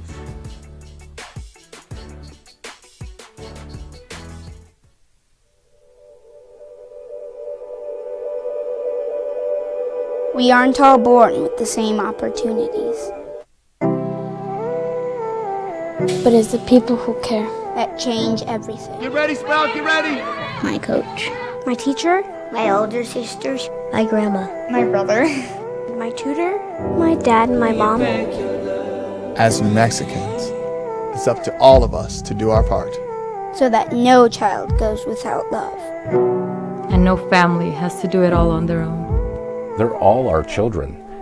Every single person is called to make a difference in the life of a child. It's up to all of us to do our part. To pull together. Pull together. Pull together. To make New Mexico the best place to be a kid.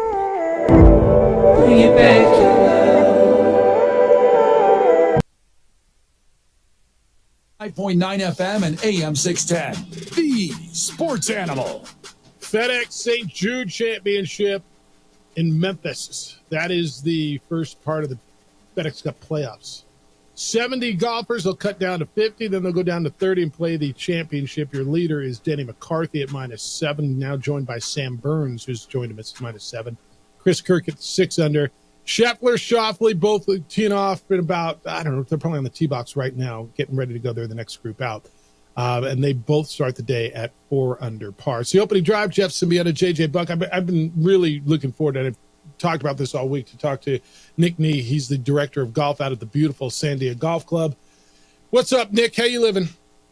Living well. Happy Playoff Friday. Yeah, it's something. All right, I got a bunch I want to go through with you. First of all, Scotty Scheffler yesterday or 2 days ago, whenever it came out, he's like, well, this is kind of silly, the playoff. He says, so if I get hurt, then I don't win the season-long championship. I'm like, yeah, dude, that's how it works. That's how playoffs are. You go all year long, you make the playoffs, and then you win. The best team doesn't always win. The Patriots were undefeated, lost the Super Bowl to the Giants. Sports is riddled with best records that don't win the championship. Yeah, dude, that's kind of what the playoffs are. Nobody's taking your money or your Masters or your players or your gold medal, but Yeah, I like Scotty Scheffler a lot, but I thought he was way off on this. I'm wondering where you are. I totally agree. I think, one, he better be thankful he's not playing a violent sport that has contact and impact or a lot of running. I mean, you're hitting a golf shot and walking, and although it is a sport, I'll give him that. It takes a lot of practice, a lot of commitment, but at the end of the day, it's no different than the college football playoff, right? They go a season long of 10 to 12 games, and injuries happen. That's part of sport. But that's why you have the playoffs is let's make a run for it and see if you can win a championship. Look, sports is riddled with dudes who were great regular season players, right? I mean, Peyton Manning was wearing that until he won his second one.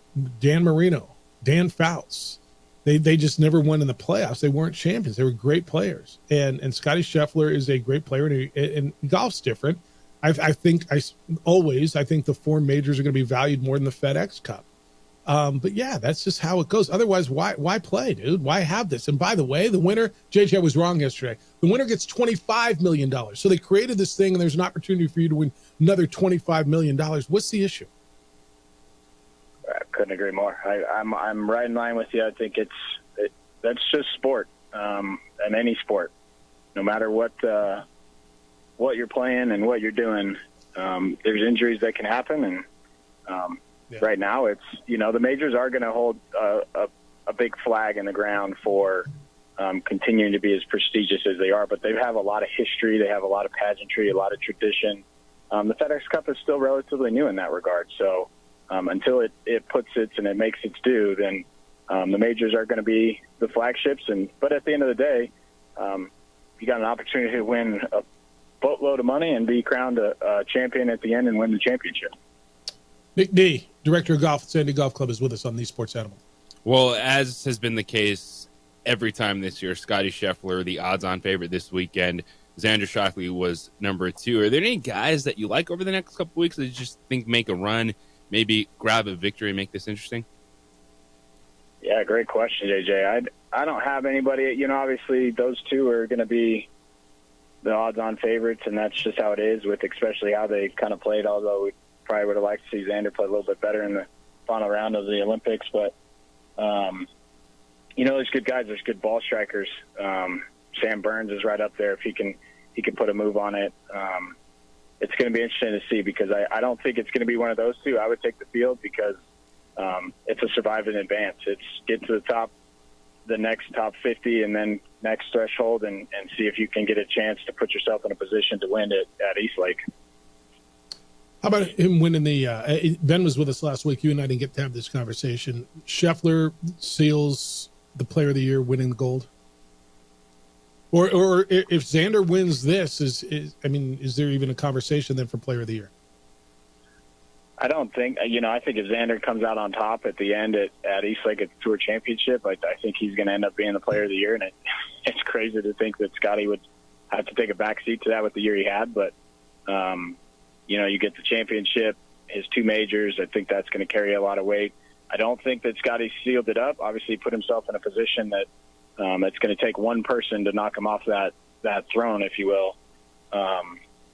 What a great venue, a great just showcase of what golf is globally for our industry at the Olympics. It's an event that has no money to it other than what maybe your country pays you for a medal. But to have that, to see John Rahm emotional as he was, and I just think it was a great showcase for golf as a whole. I can't agree more.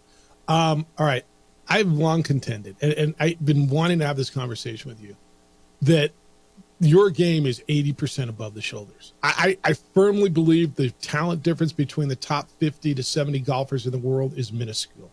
They all hit 340-yard bombs. They all can putt. They all can chip. They're all really, really good. But I just think the difference is above the shoulders. And I'm watching Max Grazerman, who was up 4 after an eagle on 14 the other day, then takes an 8, comes back with a birdie, then 4 jacks, 2 of them from within 3 feet, loses a tournament, and now he's at the bottom of the leaderboard. He's 5 over. To me, that is just the ultimate proof of this game is absolutely mental. Absolutely. And almost why we love it, right? You know, it's the ebbs and flows of a round of golf. It's the ebbs and flows of how your game is throughout the year. But it's also a game that if you want to be good and you want to put the work in, and that goes up to it's above the shoulders, you have to commit yourself mentally, physically, and understand the emotions that go with playing the game at a high level, then you can. And that's the beauty of the game of golf is they say it all the time. You get out what you put in, and with this game, if you put in the work, you're going to hopefully put yourself in positions to maybe play it at the highest level that you want to play at, whether that's a club championship at your local club, or it's a U.S. amateur, or it's a U.S. junior am, or, you know, potentially trying to play professionally. It is totally above the shoulders. There's a lot of mechanics, the motions you can teach, but what you can't teach is the mental side of the game and how you have to be resilient during a round of golf. You have to be resilient between two holes of golf. But that's why we love it. How do you teach that? Nick, I'm not going to lie, man. If I miss a 3-foot putt and lose a $5 bet, it pisses me off, and odds are I'm spraying my next drive into the shrubs on the right side. And look, I'm a mess. I'm not very bright. I'm not very stable, obviously. But I watch dudes like my brother. I get in his head all the time on the last 3-4 holes, and I know how to get to him. He's going to fall apart. How do you teach that mental side? You give us tips every week on balance to get your weight through and all these things. How do you teach that side of the game? And I wish I had a crystal ball to tell you, because I'm not even good at it myself. I'm by no means am great at the mental side either. I continue to challenge it, but really what we tell our juniors, what we tell the students that we're able to teach is you get 10 seconds, right? Whether it's a 3-putt, whether it's a bad shot, whether it's whatever it is, whatever the result is, you have 10 seconds to either admire it or you have 10 seconds to understand maybe what happened if it's a miss, if it's an errant shot, if it's a 3-putt. And once those 10 seconds are over, you have to just really lock into what that next shot looks like and visualize and have some sort of imagery in your mind, whether it's a drive or it's an iron shot on a par 3, or maybe it's a second shot on a par 4 that you now put yourself in a challenging position. You get 10 seconds to really admire it, or you get 10 seconds to be really pissed off about it, and that's okay. But once those 10 seconds are over, it's time to shift that gear and get your mind back into what the next shot looks like. And ultimately what you're trying to do is just execute shot by shot. You hear it one shot at a time, all the cliches, but the more you can picture what that shot looks like, the more you can understand how to get yourself out of, you can't control what you just did, but what you can control is what you're going to do. It's life. And that's what we look for. It's life. How are you about cussing on the golf course? Like, I mean, what's the word I'm allowed to use? Because, I hit one of those shots, man. It's probably not safe for work TV. Yeah, I don't know that's safe for radio either. I guess it depends on your crowd. You got to read the room. Yeah, so probably right. If you're playing with your buddies, there's probably more leeway. If it's maybe a business executive in a business meeting, you gotta tone it down a bit. Read the room. Read the room. Yeah. All right. What do you got for a tip? Yeah, I got a great one for posture and rotation. It doesn't involve a golf club at all. What you're going to do is just get in your posture. You're going to let your hands kind of slide down the front of your quads. It'll be just above your knees. And what you're going to do in that posture is you turn back on the backswing. You're going to allow your trail side, so right side for right-handed player, left side for left-handed player. You're just going to turn the shoulders, start to turn your hips, and that hand, your right hand or left hand, your trail hand, should ride just up to your hip side. And if you have both hands come off, what you're doing is lifting and you're creating extension in the backswing. If you have your left hand come off, or the front hand rather, come off your left side, then that really is just telling you that you're over-rotating the top side. So what this is doing is it's creating just how to be very rotary and rotational in the swing and how you can sequence your body to turn effectively. And you can do it on the through swing, and what you're going to end up seeing is the right hand or the trail hand will start to work back down the quad, while the other one works back up. And you want to have your hands stay on your quads the whole time, because that'll allow you to properly rotate with good sequence. It's really good. I was just doing that, by the way. If you were watching the stream, I was just working on that. All right, everything's at sandiegolf.com as you hit the it's going to be hot the next couple of weeks. So what do you got going on out there?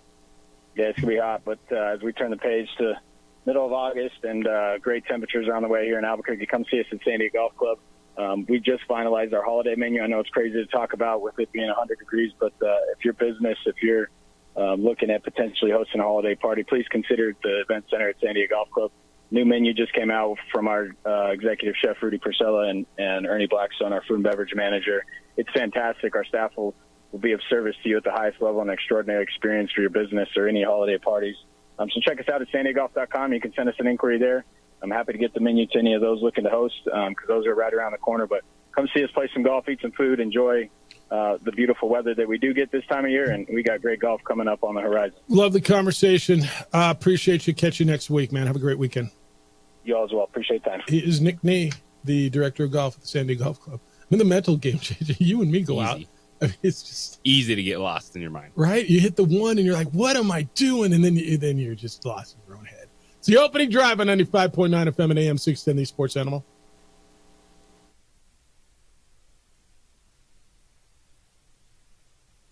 We would like to thank the following sponsors for making this broadcast possible. ProView Networks would like to thank the following sponsors for making this broadcast possible. Hans Whitler Automotive, German car maintenance and repair in Albuquerque, New Mexico. Call 505-294-7684 or visit hanswhitlerauto.com. Albuquerque's leader in sports is ProView. From pros to prep. All your favorite action.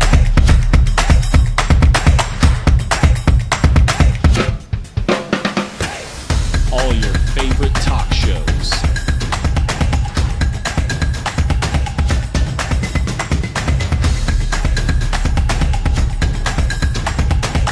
Find it on ProView Networks.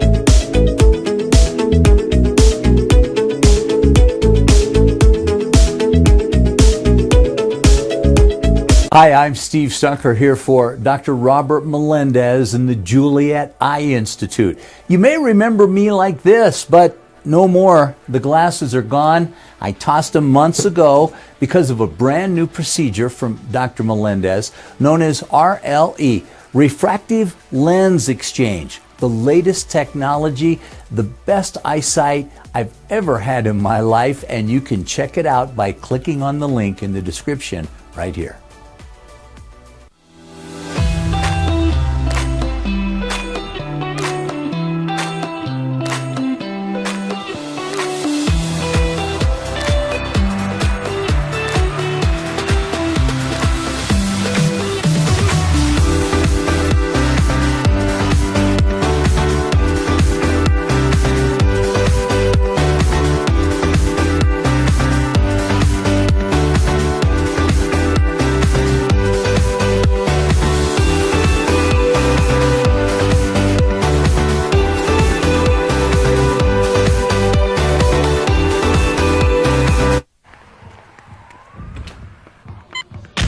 These are more than just the sounds of a safe place to go after school. These are the sounds of interest being ignited and of mentors making an impact. At Boys and Girls Clubs, we don't do just one thing. We do whatever it takes to meet the needs of every kid who comes through those doors. Because whatever it takes is what it takes to build great futures. Great futures start here.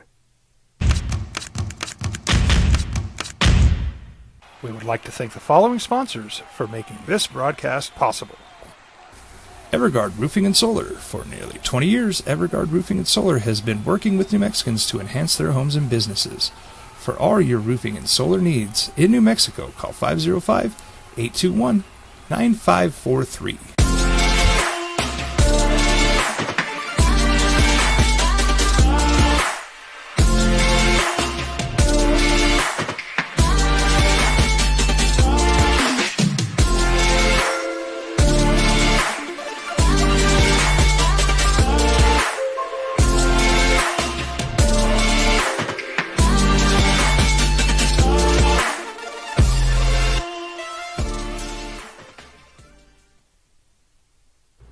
we would like to thank the following sponsors for making this broadcast possible.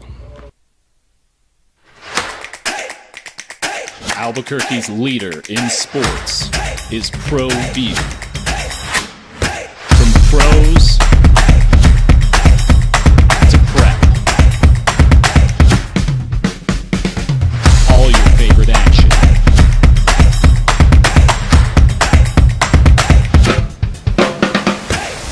All your favorite talk shows.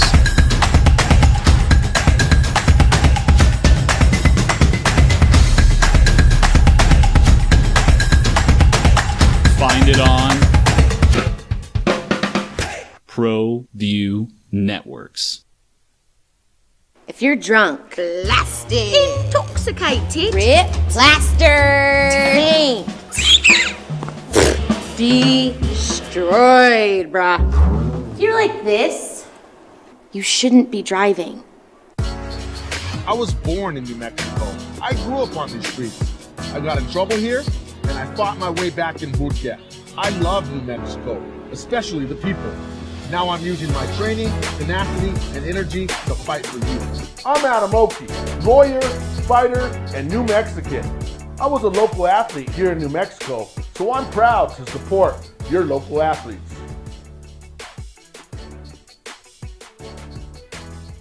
What's going on, Lobo Nation? Ja'Cory Krosky-Miller here. And I'm Devin Dampier. The Lobo football team is going through some changes, but we're here to stay. We'll put in the work on the field and in the weight room, but we'll need your help off the field. 505 Sports Venture is leading the charge in the NIL space. And you can be part of it. Shorty, she better than all my intentions. Locked in, shorty, you got my attention. CEO, baby, I get you the business. Touchdown and pay you a visit.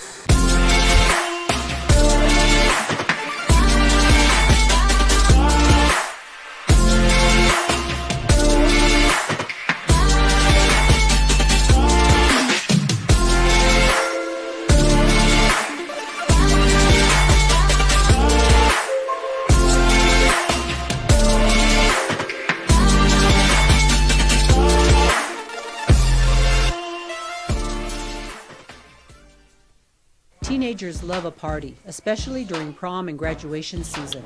Often, alcohol is involved. Some parents think that hosting a party with alcohol in their home will keep the kids safe, but it's wrong and it's illegal. As a parent, to allow your teenagers' underage friends to consume alcohol on your property is a felony. Parents who host lose the most. Don't be a party to teenage drinking. This is a program of the Drug Free Action Alliance. For more information, go to burnco.gov/do-not-host.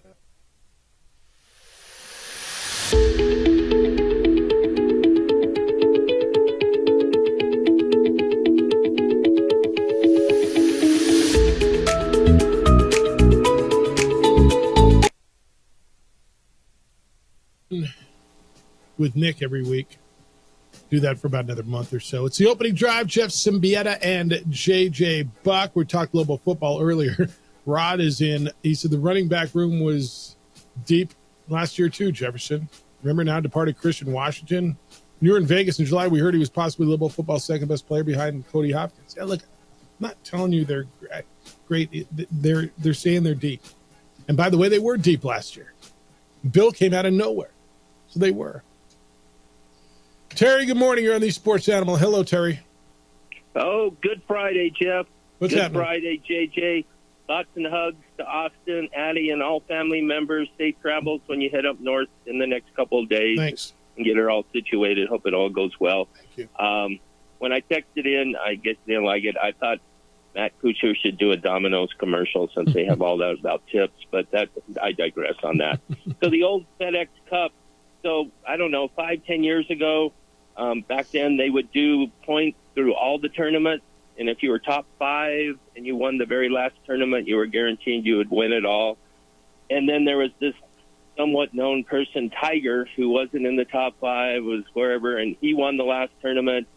But I think Jalen Rose got the cup, and that put everybody in a hissy fit. So then they had to change the rules. So now you start somebody 10 under, 8 under. So It's not quite like some of the other sports because you don't start the Super Bowl and They don't line up. And Right, say, but there is an 80, advantage. 20, But they do give you an advantage for what you do. So it's like a seating, right? You don't because you don't get a home field. But that's the advantage. You get a couple of strokes, which is a big advantage. Right, and it depending. Do they play the same course every year? They do. Yeah, they play in Atlanta at Eastlake. Yeah. Okay, because sometimes I wondered when they say somebody's -10, somebody's -8 to start, and I guess the bottom, if you're 30th, you start even. Yeah. So yeah, you have a little bit of advantage. Yeah, being hurt, it's not old school Olympics where if somebody was hurt, they could still be put on the gymnastics team or whatever and would pass people up. You got to play, and so I would still potentially take the field because as good as Scheffler and Schauffele have played, being 2 strokes ahead, anybody, Rory, some others could kind of zip by that. Yep. So.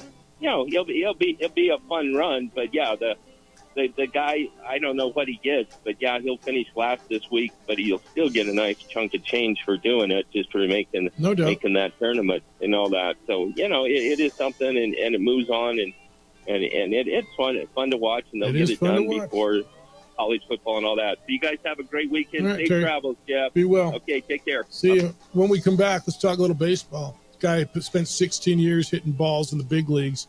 Ryan Zimmerman's going to be in town next week for Home Run Derby X out at Isotopes Park, and he will be with us next. Talk to a guy who is an anomaly in sports these days, and I can't wait to talk to him about this. It's the opening drive on 95.9 FM and AM 610, the sports animal.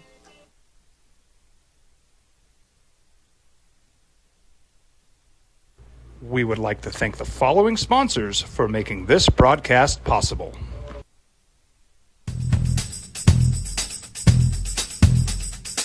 International Protective Services is a proud supporter of ProView Sports and New Mexico Youth Athletics. IPS provides residential and commercial security services in the Albuquerque metro area. For more info, please call 505-897-2420 or visit internationalprotectiveservice.com. These days, it's important to know people and businesses you can trust. There's a lot of places where you can buy a vehicle, but there's only a few local dealerships where you'll find honest people who have your best interests in mind. And Fiesta Kia is one of them. We've been helping our neighbors save money and drive dependable cars for years, and we'd love to help you. With new Kias arriving daily, you'll love our selection and the peace of mind you'll get driving a Kia from Fiesta. So stop by and see us today at Fiesta Kia on Lomas, or just start driving now at fiestakia.com. I was born in New Mexico. I grew up on these streets. I got in trouble here, and I fought my way back in boot camp. I love New Mexico, especially the people. Now I'm using my training, tenacity, and energy to fight for you. I'm Adam Oki, lawyer, fighter, and New Mexican. I was a local athlete here in New Mexico, so I'm proud to support your local athletes.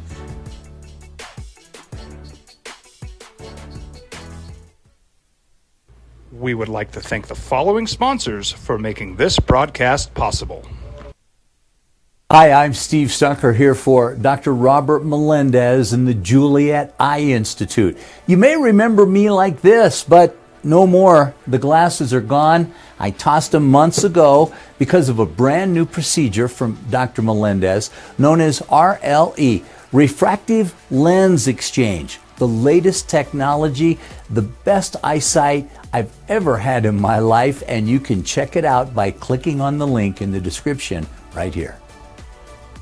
What's going on, Lobo Nation? Ja'Cory Krosky-Miller here. And I'm Devin Dampier. The Lobo football team's going through some changes, but we're here to stay. We'll put in the work on the field and in the weight room, but we'll need your help off the field. 505 Sports Venture is leading the charge in the NIL space. And you can be part of it. Shorty, she better than all my intentions. Locked in, shorty, you got my attention. CEO, baby, I get you the business. Touchdown and pay you a visit.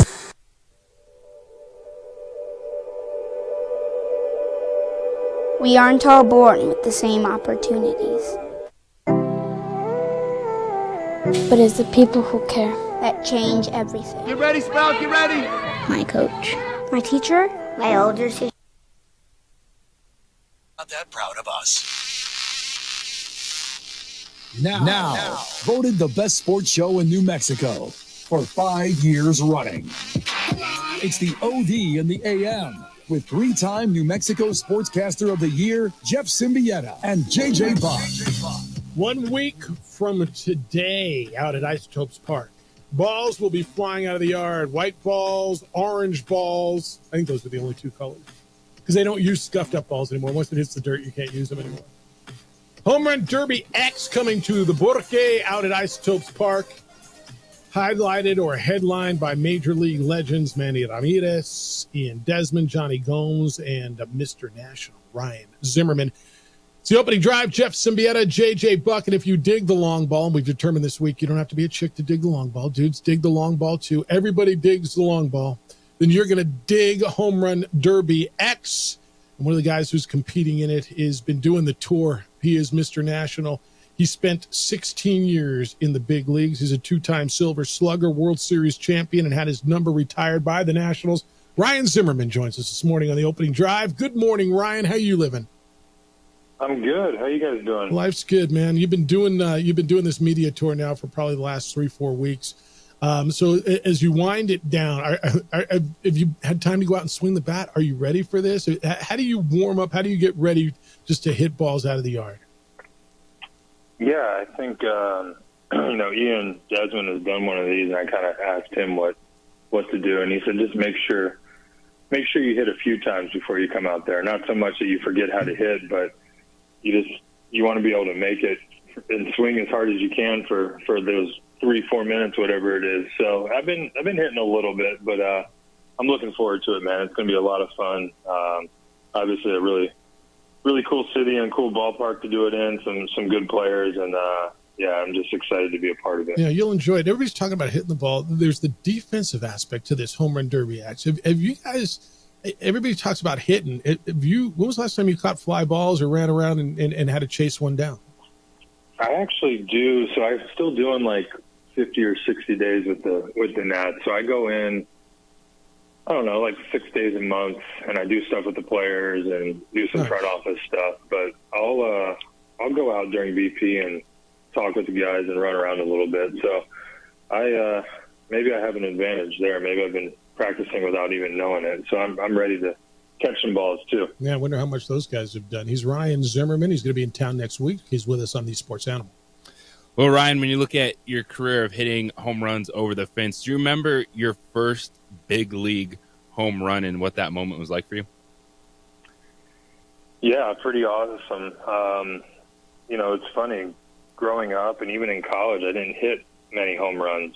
My 3 years in college, I think I hit 0, 1, and 6, which UVA had a pretty big field back then, but still, it's very unimpressive. So I started hitting more when I got there. But my very first one was at Shea Stadium off of Billy Wagner. Yeah.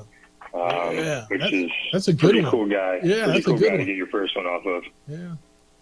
We had the opportunity to talk with Ian Desmond, and he was saying that, thinking back to his moments hitting his first home run, it was almost like a whirlwind because, there's so much going on. But for you, you had a little experience under your belt. What was the first few years like getting your feet wet in Major League Baseball? Yeah, I mean, it's what you work for. It's what everyone dreams of doing. And, I think the hardest part is just getting comfortable and getting into a routine and kind of telling yourself that, that's the same game up here. You're just playing against, guys that you grew up watching. I mean, I can remember facing John Smoltz and looking out there and being like, man, this is the guy I watched my entire childhood growing up, and here I am. I'm 20 years old. I was at UVA in June, and I'm looking out at a grown man. This guy's going to do everything he can to get me out, and he's angry out there. So, I think it's just more just believing in yourself, believing that you have the talent to be there, and once you kind of get over that, then it's just about learning your routine. I was lucky to have some good veterans on that team to kind of help me, know what I need to do on a daily basis and just become a professional. So it's the hardest part everyone thinks the hardest part's getting there. I think the hardest part's getting there and then staying there. Yeah, we were just talking about the mental aspect of golf, the mental aspect of baseball. I mean, how long did it take you to say, all right, I belong here? There you are right out of UVA staring at Smoltz. Did you, at that moment, believe you belong there, or did it take you a couple of minutes? Yeah, I mean, I think everyone always has doubts. We might all say that, yeah, I thought I was going to do well as soon as I got there and on. We're all positive and we compete, but, I think everyone kind of has those moments where you kind of wonder. But, I was lucky enough to get off to a pretty good start. I think that obviously helps. But, yeah, you just have to, like you said, believe that it's the same game. You play it on the same field, the same rules. You just trust that you're talented enough and you're ready. And,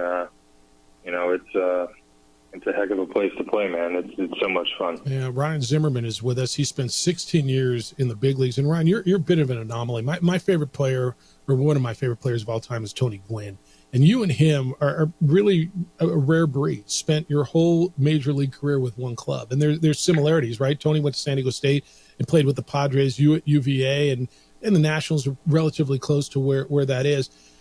Talk about the fact that you spent your whole career with one club. I know that there were times contracts came up and you had options, but man, you are an anomaly, especially. And I hold nothing against guys who are free agents or go get money, but man, there's something about a dude who spent, Cal Ripken Jr., your whole career in one uniform.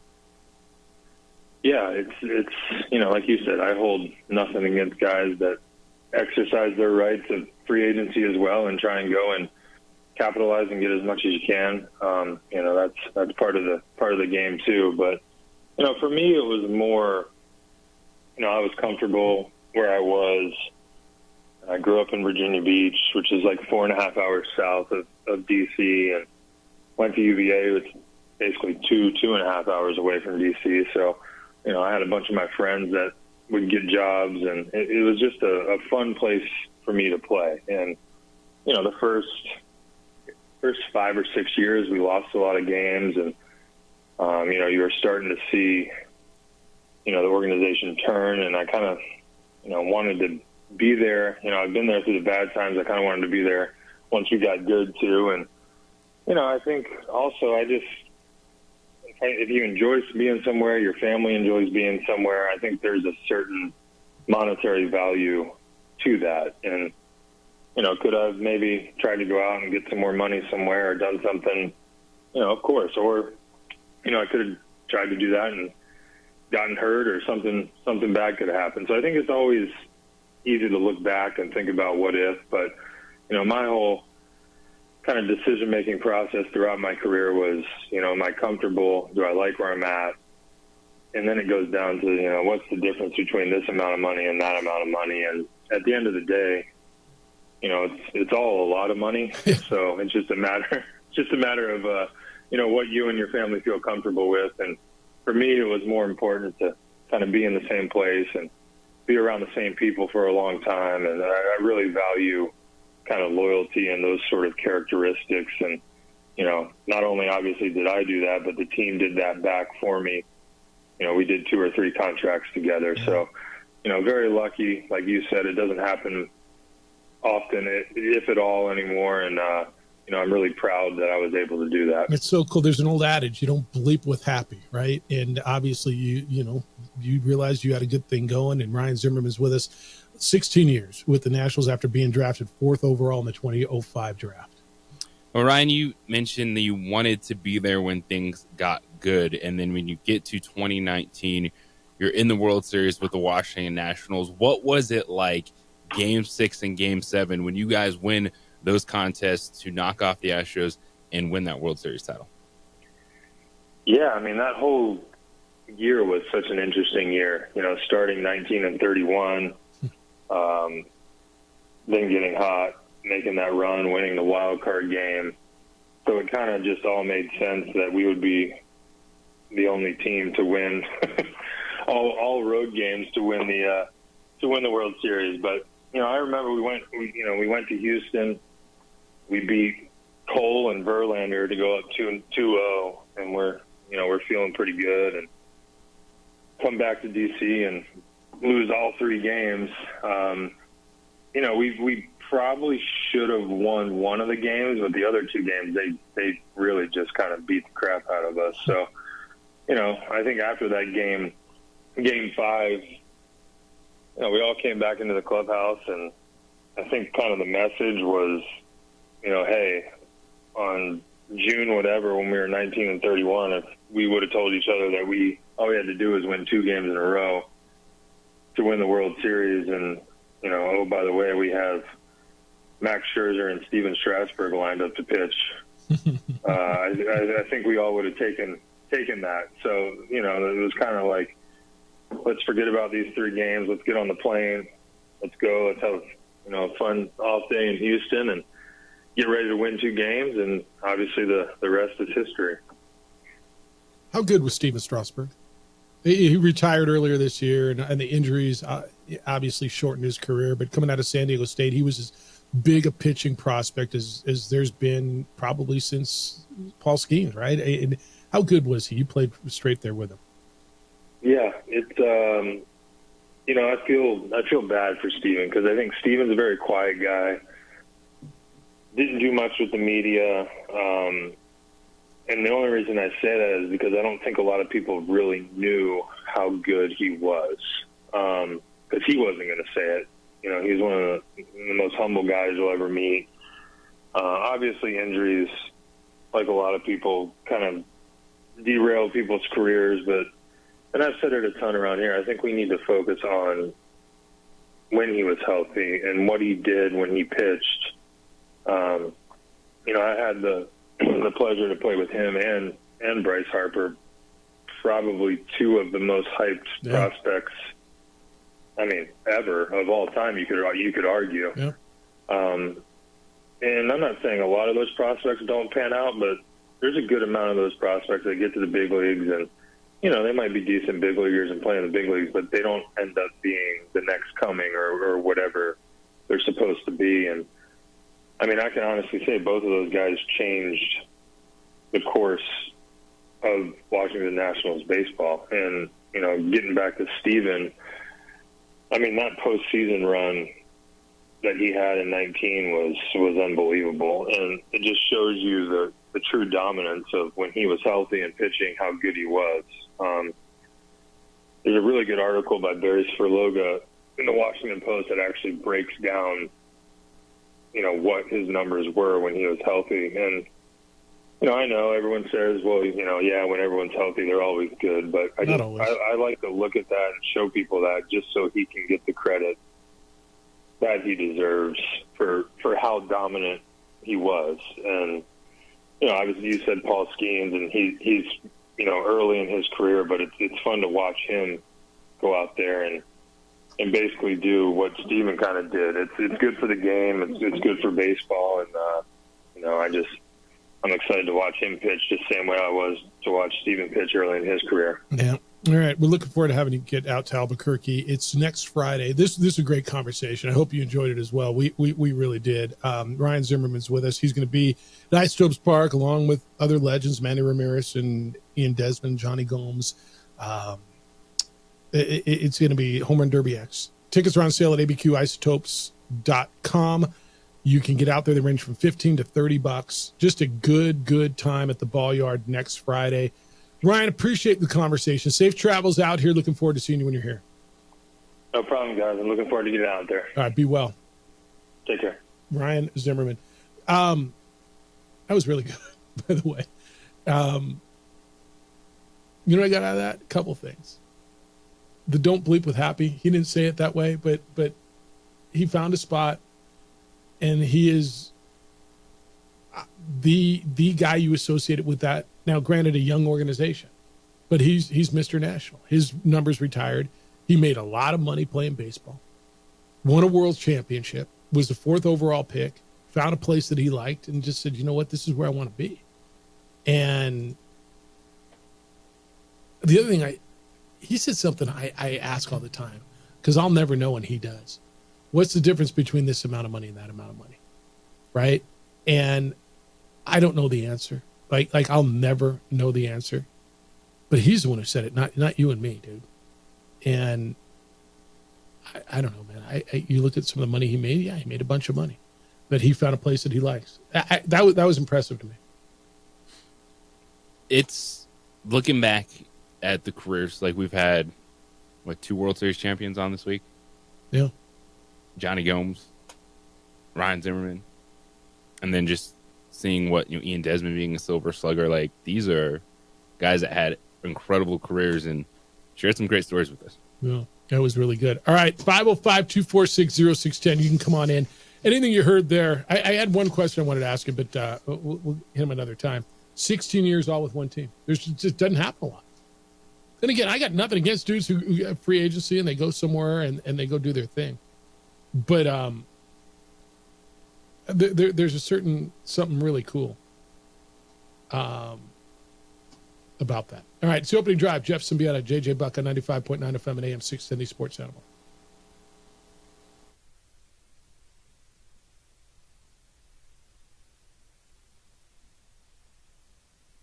We would like to thank the following sponsors for making this broadcast possible. Teenagers love a party, especially during prom and graduation season. Often, alcohol is involved. Some parents think that hosting a party with alcohol in their home will keep the kids safe, but it's wrong and it's illegal. As a parent, to allow your teenagers' underage friends to consume alcohol on your property is a felony. Parents who host lose the most. Don't be a party to teenage drinking. This is a program of the Drug Free Action Alliance. For more information, go to burnco.gov/do-not-host.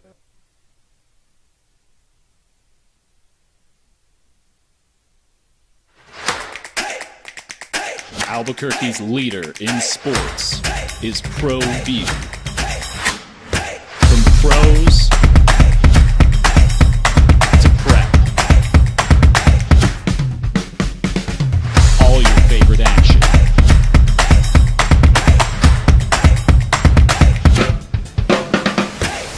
All your favorite talk shows.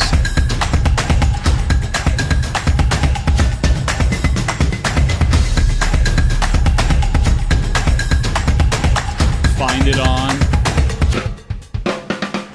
Pro View Networks. What's going on, Lobo Nation? Ja'Cory Cross-Camara here. And I'm Devin Dampier. The Lobo football team's going through some changes, but we're here to stay. We'll put in the work on the field and in the weight room, but we'll need your help off the field. 505 Sports Venture is leading the charge in the NIL space. And you can be part of it. Try this shit better than all my intentions. Locked in, shorty, you got my attention. See your baby, I get you the business. Touchdown and pay you a visit. Hey, look, it's Dwight Goodman. Boom! This place is hot.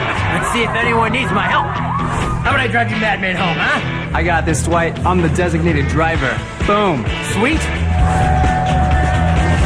Does anyone need Dwight's help getting home tonight? No thanks, Romeo. I've got a taxi all lined up. Drive safe, Dwight. Boom! Boom!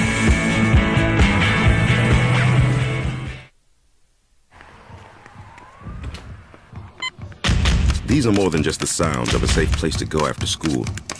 These are the sounds of interest being ignited and of mentors making an impact. At Boys and Girls Clubs, we don't do just one thing. We do whatever it takes to meet the needs of every kid who comes through those doors. Because whatever it takes is what it takes to build great futures. Great futures start here. These days, it's important to know people and businesses you can trust. There's a lot of places where you can buy a vehicle, but there's only a few local dealerships where you'll find honest people who have your best interests in mind. And Fiesta Kia is one of them. We've been helping our neighbors save money and drive dependable cars for years, and we'd love to help you.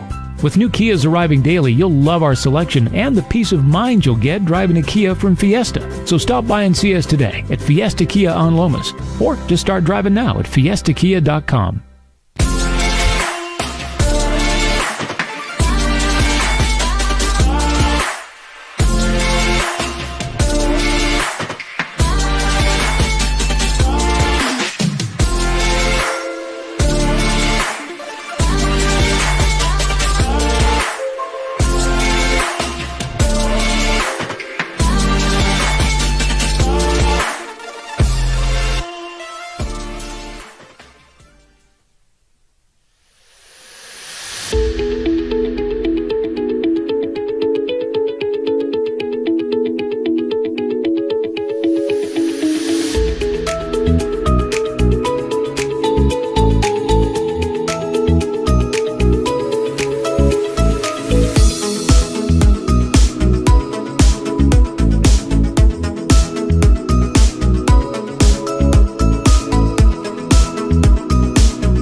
John did.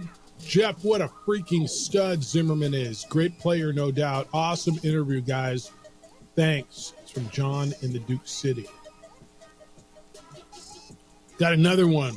You didn't have enough low-key SDSU references in your convo with Zimmerman. I held a few back, dude. I did. There were only two, weren't there? I think so. The comparison, and I thought it was a fair comparison, him and Tony Gwynn, don't you? Mm-hmm. And then asking about Strasburg. Yeah, I mean, those were, but were they unfair? Were they overly solicitous? No, they're two pretty good alumni. I mean, I'm just saying, with whom I think, one, he played, and what better, look, Strasburg retired relatively recently, and who better to ask about than the guy we just had on the air, the guy who's Mr. National, and Steven Strasburg played for the Nationals and won a World Series with the Nationals with Steven Strasburg. And then Tony Gwynn, when I was going through and researching Ryan for this conversation, the thing that just popped off the chart to me was, wow, dude, he spent his whole career in one place. How often does that happen? Right? You think of Gwynn and you think of Ripken. And again, I got nothing against dudes who go play somewhere else. Does that make, I don't know, Ohtani or Betts or Freeman any less of great players? No, it doesn't. No. I got nothing against them, but I think there's something. Well, it's also who you are, and when you're one of the best players, it's easy to get a giant contract extension from the team. They tasted some success. Mm-hmm. I think it might be different if they were one of the worst teams in baseball for 7 years, and then you're up to your next contract extension, then you're probably like, oh, what do I want to do next? Well, I mean, Tony Gwynn talked about it for years, right? They weren't very good for a lot of years, but he loved being in San Diego, loved being a Padre. He's Mr. Padre, right? He got to a World Series, never won one. Ryan Zimmerman did. To me, there's something special. Again, it doesn't make you any better, or I got nothing against him, but so hopefully those weren't overly solicitous SDSU references. But don't you think that, and if they were, so be deal with it. Yeah, so be. But don't you think that's a fair comparison with him and Ripken and Gwynn? Derek Jeter? Yeah. All right, I guess I could have gone Derek Jeter. I just didn't. But like I said, I grew up watching Tony Gwynn hit the baseball, and I've told you I've never seen a better hitter day to day. The guy who basically invented watching video. Now they all do. I mean, watching video, to study hitting. He didn't invent watching video. I think other people had watched videos before that. All right, 505-246-0610. Come on in, 888-922-0610. Emails, Jeff@sportsanimалabq.com and JJ@sportsanimалabq.com. We had an email earlier on Lobo Football talking about Christian Washington, and somebody responded to that. It says, Jeff, somebody made a comment on Christian Washington. Remember, he was the running back for Lobos last couple of years. He was a terrific talent, it says, but missed a lot of practice and meetings and often quit in the middle of practice, citing injuries. Coach Vincent wouldn't put up with it, where Coach Warheim before him did.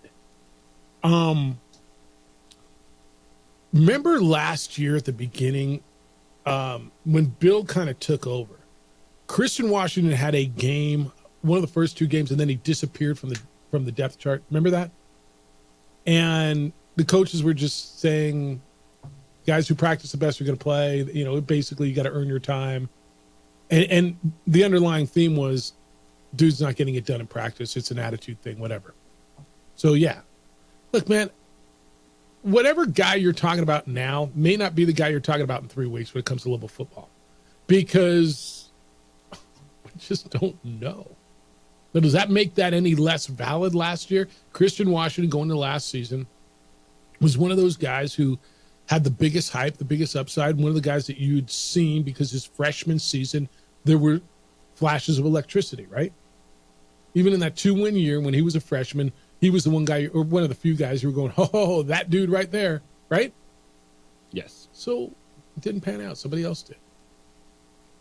It's going to happen that way on almost every team, by the way. All right, when we come back, the Patriots played last night. you got to look at their rookie quarterback, Drake May. Head coach this morning came out and talked about whose quarterback won. Did last night have anything to do with it? And did he make a decision for opening week? I will let you know that when we come back. Hey, On the Spot Automotive Detailing comes out and details. I tell you about this all the time. Why do I tell you about On the Spot? Because I firmly believe in what they do. And everybody who, well, not everybody, but many people who have taken my advice and called On the Spot go, dude, they're great. Yeah, they're great. Otherwise, I wouldn't tell you about them.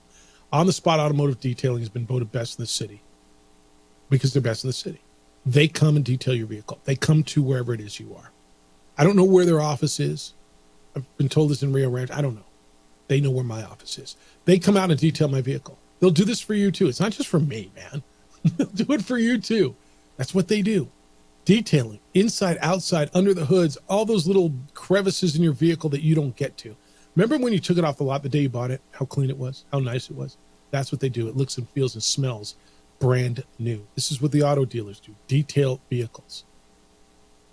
It's a great gift too. Take care of one of your biggest investments. And if you're running around without window tint, you need window tint.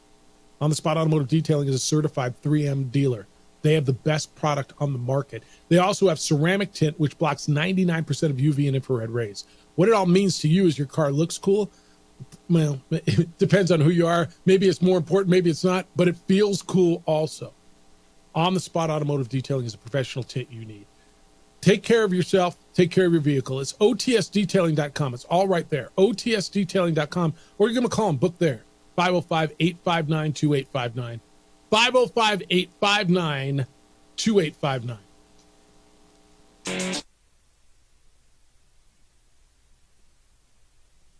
We would like to thank the following sponsors for making this broadcast possible. Albuquerque's leader in sports is ProView. From pros to prep, all your favorite action.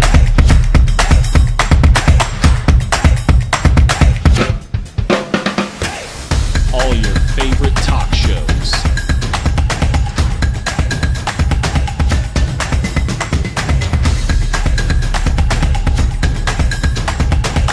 Find it on ProView Networks. What's going on, Lobo Nation? Ja'Cory Krosky-Miller here. And I'm Devin Dampier. The Lobo football team's going through some changes, but we're here to stay. We'll put in the work on the field and in the weight room, but we'll need your help off the field. 505 Sports Venture is leading the charge in the NIL space. And you can be part of it. Try this shit better than all my intentions. Locked in shorty, you got my attention. CEO, baby, I get you the business. Touchdown and pay you a visit. A burglary takes place in the United States approximately every 15 seconds. International Protective Service is your answer for commercial and residential security in all of Albuquerque. IPS will work with your monitoring company for fast, reliable response times. You can rest easy knowing you, your family, or your company is watched over by International Protective Service. Call International Protective Service today.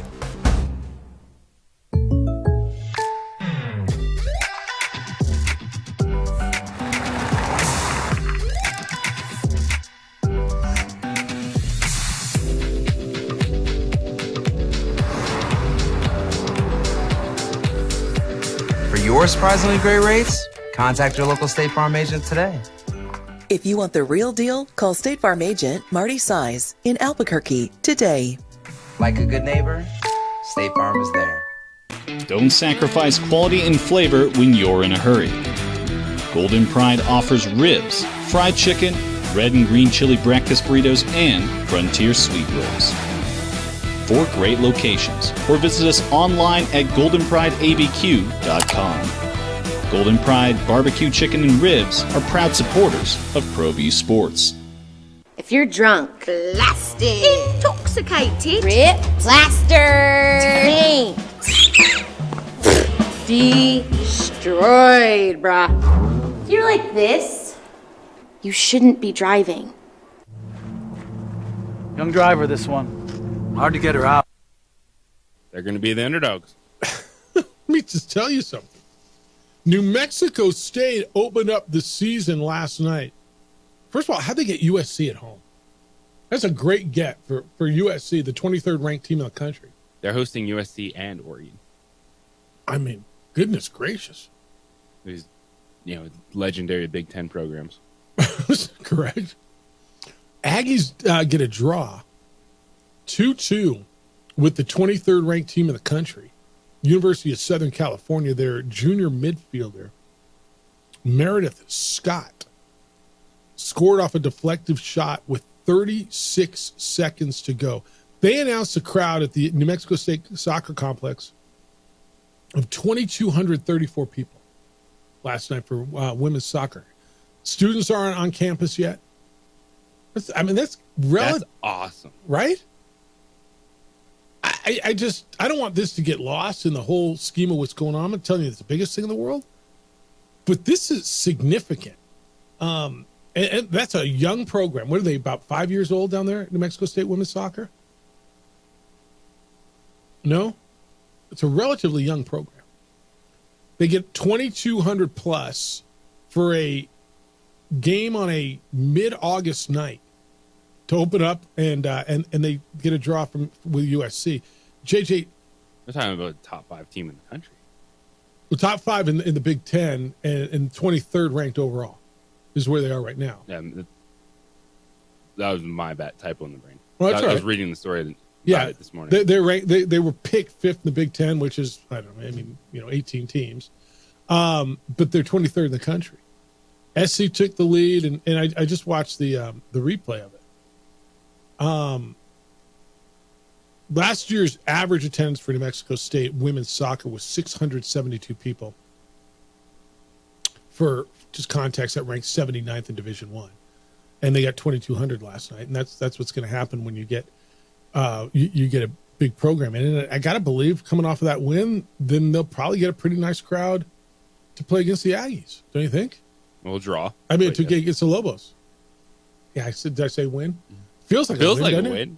Pull the game back. Look at that celebration. Final moments at home. I mean, they won. You think they won the Super Bowl last night? And good for them. That's a great way to start the season. It's sensational. And if I say the Lobos or the Aggies are going to get a draw with USC, you're going to say, all right, that's significant. But the way they did it, I mean, you've done enough of these games, JJ.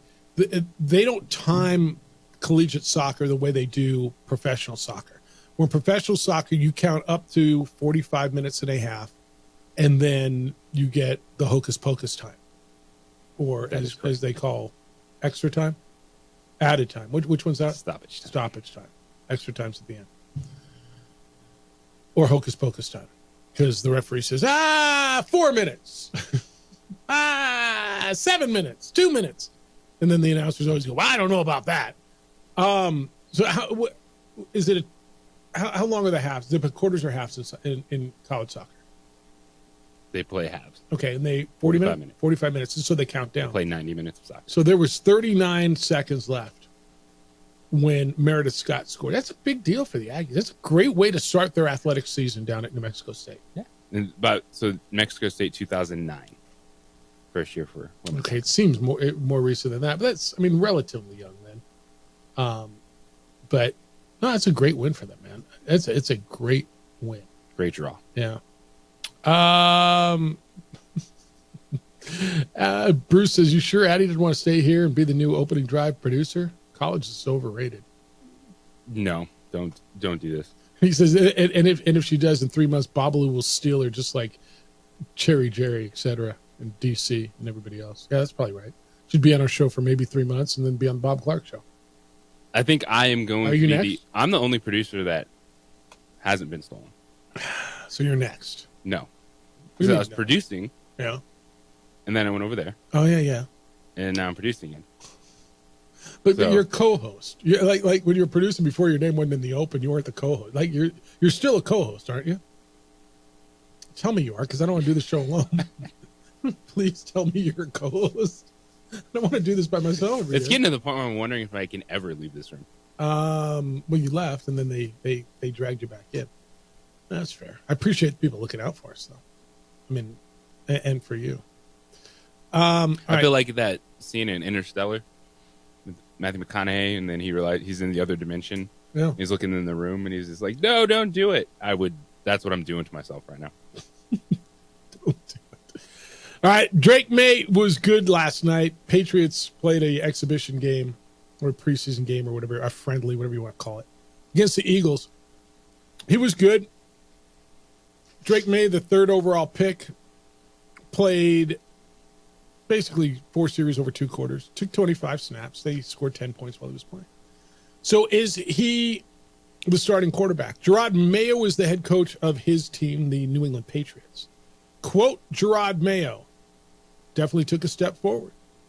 The competition is definitely not over. All right. Drake May has been the number 2 option through training camp behind Jacoby Brissett.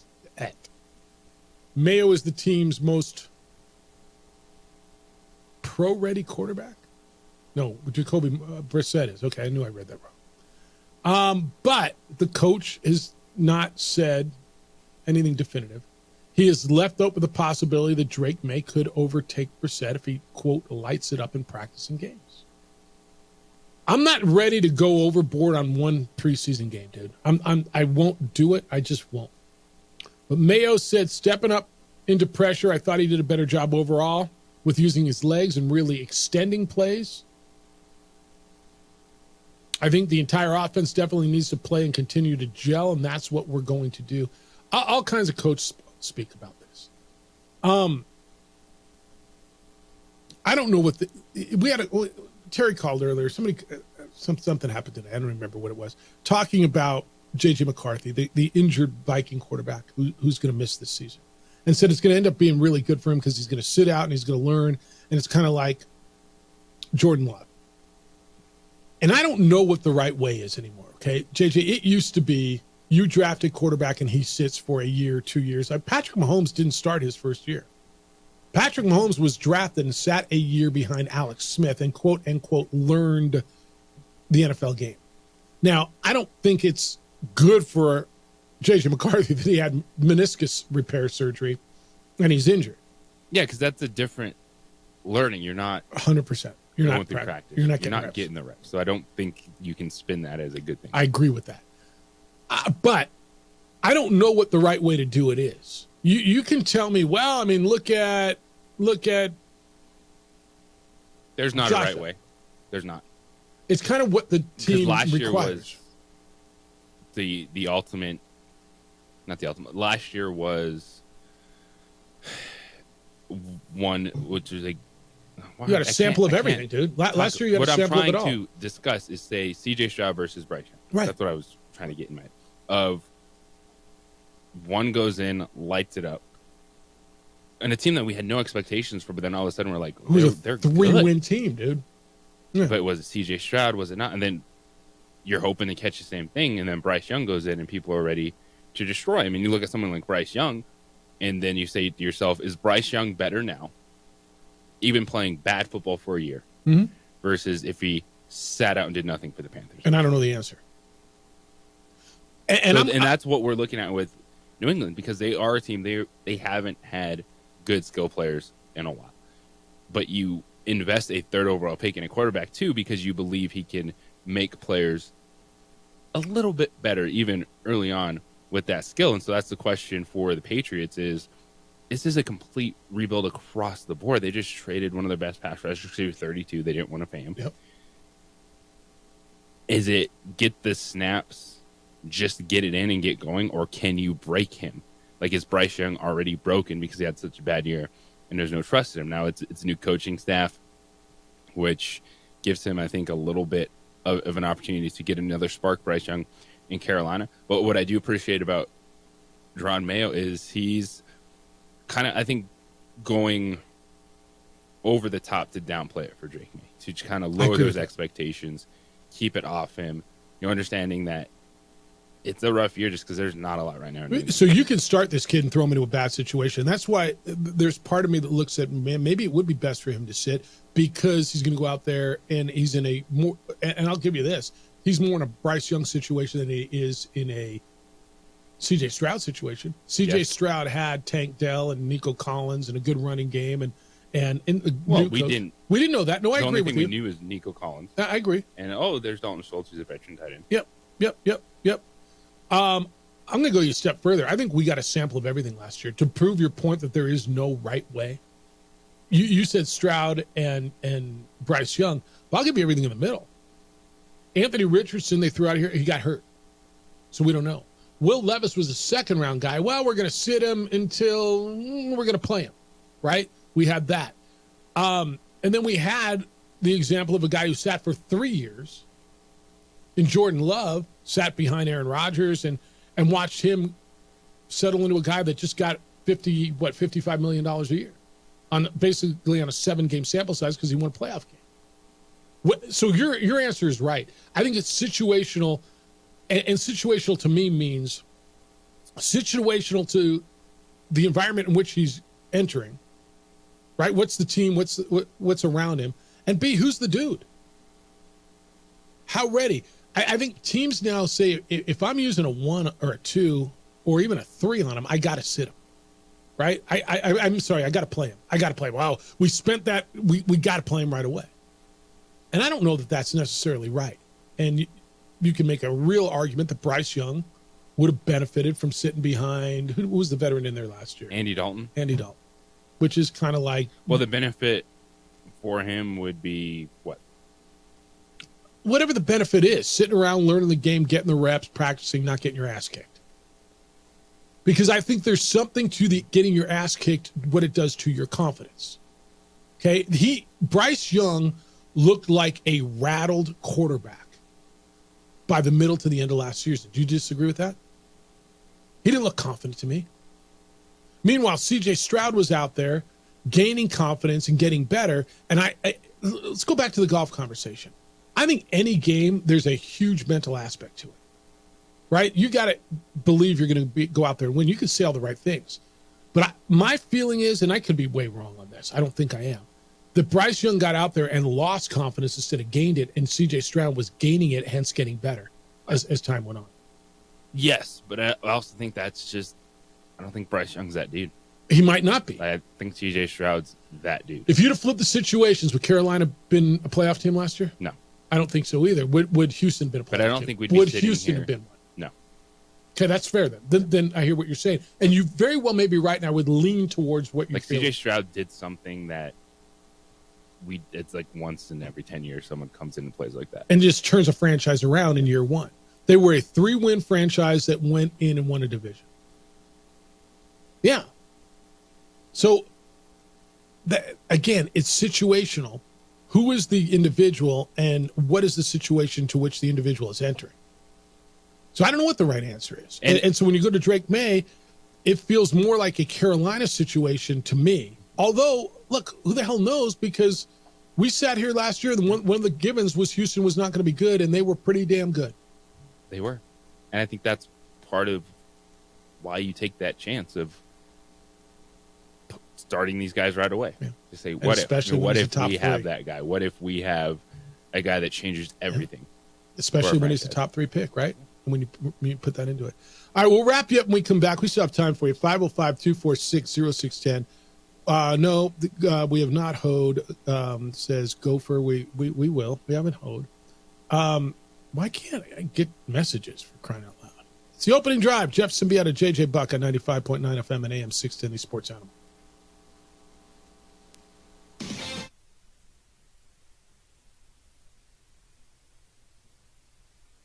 We would like to thank the following sponsors for making this broadcast possible.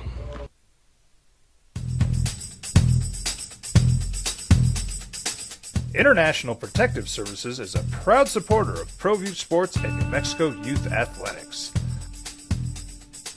IPS provides residential and commercial security services in the Albuquerque metro area. For more info, please call 505-897-2424 888-866-3620 or visit internationalprotectiveservice.com. What's going on, Lobo Nation? Ja'Cory Krosky-Miller here. And I'm Devin Dampier. The Lobo football team's going through some changes, but we're here to stay. We'll put in the work on the field and in the weight room, but we'll need your help off the field. 505 Sports Venture is leading the charge in the NIL space. And you can be part of it. Shorty, she better than all my intentions. Locked in, shorty, you got my attention. CEO, baby, I get you the business. Touchdown and pay you a visit. I was born in New Mexico. I grew up on these streets. I got in trouble here, and I fought my way back in boot camp. I love New Mexico, especially the people. Now I'm using my training, tenacity, and energy to fight for you. I'm Adam Oki, lawyer, fighter, and New Mexican. I was a local athlete here in New Mexico, so I'm proud to support your local athletes.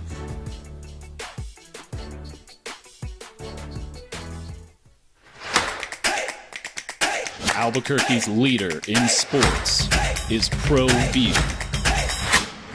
From pros to prep, all your favorite action.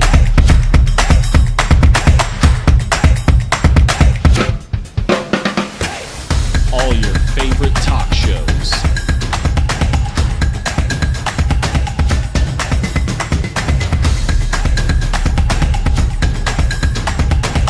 Find it on ProView Networks. Teenagers love a party, especially during prom and graduation season. Often, alcohol is involved. Some parents think that hosting a party with alcohol in their home will keep the kids safe, but it's wrong and it's illegal. As a parent, to allow your teenagers' underage friends to consume alcohol on your property is a felony.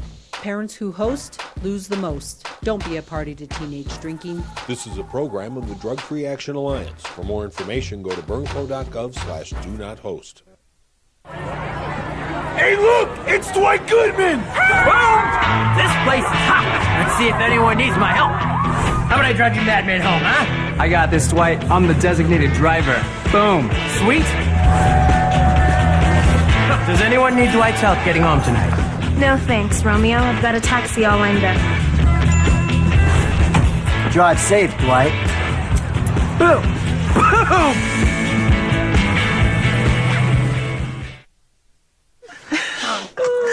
Seriously? You expect me to drive while you aren't wearing seatbelts? What's the worst that can happen?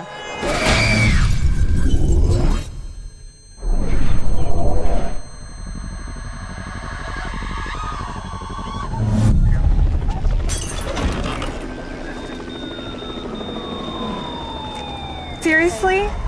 Buckle up. Okay. Thank you.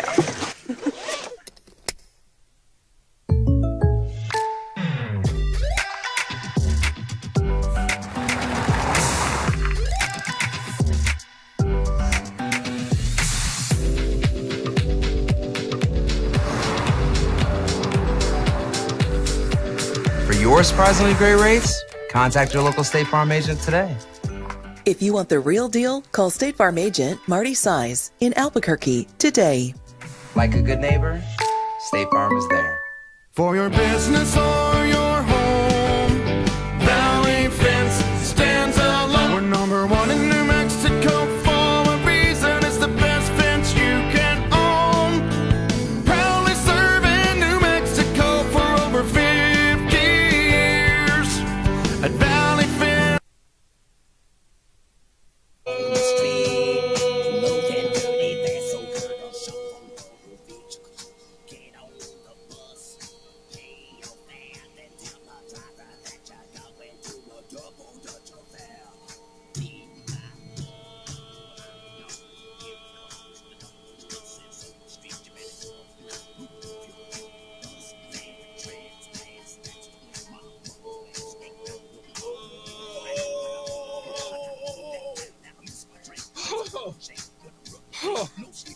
All right, I gotta go. I need oxygen. Oh! All right, happy Friday. Damn, dude. That was good. All right, emails this morning. It's the opening drive. Me and JJ Buck. I'm merely Jeff Symbieta. Emails Jeff at sportsanimalabq.com and JJ at sportsanimalabq.com. Aggie Soccer 2. This is women's soccer. USC 2. They got Aggies tied up with 37 seconds to go and got a tie with the 23rd ranked team in the country to open the season. Gopher says, speaking of soccer, Jeffy Lube, attendance lately must not be very good for the Dividers. I haven't heard the local sports start out with, in front of another crowd of 10,000 plus, the Dividers, ... I mean, they had 7,000 on a Wednesday night. I'm quite certain they're still leading the league in attendance. Bourne says, no way Heather Dyke in women's soccer loses to New Mexico State. Right, Jeffy? No way? P.S. Post-time temperature will be 103 degrees. I don't know that there's no way that happens, JJ. You know better than I, but to say no way would be... I wouldn't say no way. Yeah. Going down the Crucis, buzzing off of the USC draw. Probably going to have a crowd, right? Going to be a lot of energy in that stadium Sunday. Yeah. Yeah, to say no way, I would say no way to say no way. You know what I'm saying? No way? It's going to be hot. Good thing you can substitute and drink water. What time is that? Post 1 time. o'clock. Ah, perfect. Why did they do that one under the lights? Do you know why TV's got Lobo football, isn't that right? Yeah, it's a Fox game or I think it's a Fox Sports 1 game. I think that's why the game's because typically Lobo football home openers against FCS opponents, FCS opponents have been 6 o'clock games. But TV's got this one, so Fox Sports 1's got it. It's a 0-week game, and they'll dictate the. So that's why we're going in 97 degrees. Yeah, I was scratching my head for a minute. Typically, they go the other way. All right, what is everybody going to be talking about? You've got the FedEx Cup Championship going on. St. Jude, they're in the second round. Denny McCarthy and Sam Burns at -8. Hideki Matsuyama at they're at -9. Matsuyama at -8. Schauffele, Scheffler, both 1 under on the day, 5 over on the tournament. They are tied for 6th. The top 30 will move on and play next week in the basically semifinals of the playoffs. You had football last night. Eagles beat the Patriots 14-13. Drake May looked good in that, and then you get a whole weekend full of football. Michael Cooper's number 21 is going to be retired by the Lakers. I think that's a big deal. The former Lobo. It's huge. Yeah, I think it's a really big deal. Aggie soccer, women tie USC 2-2. Get a goal with 37 seconds to go. We didn't hit this.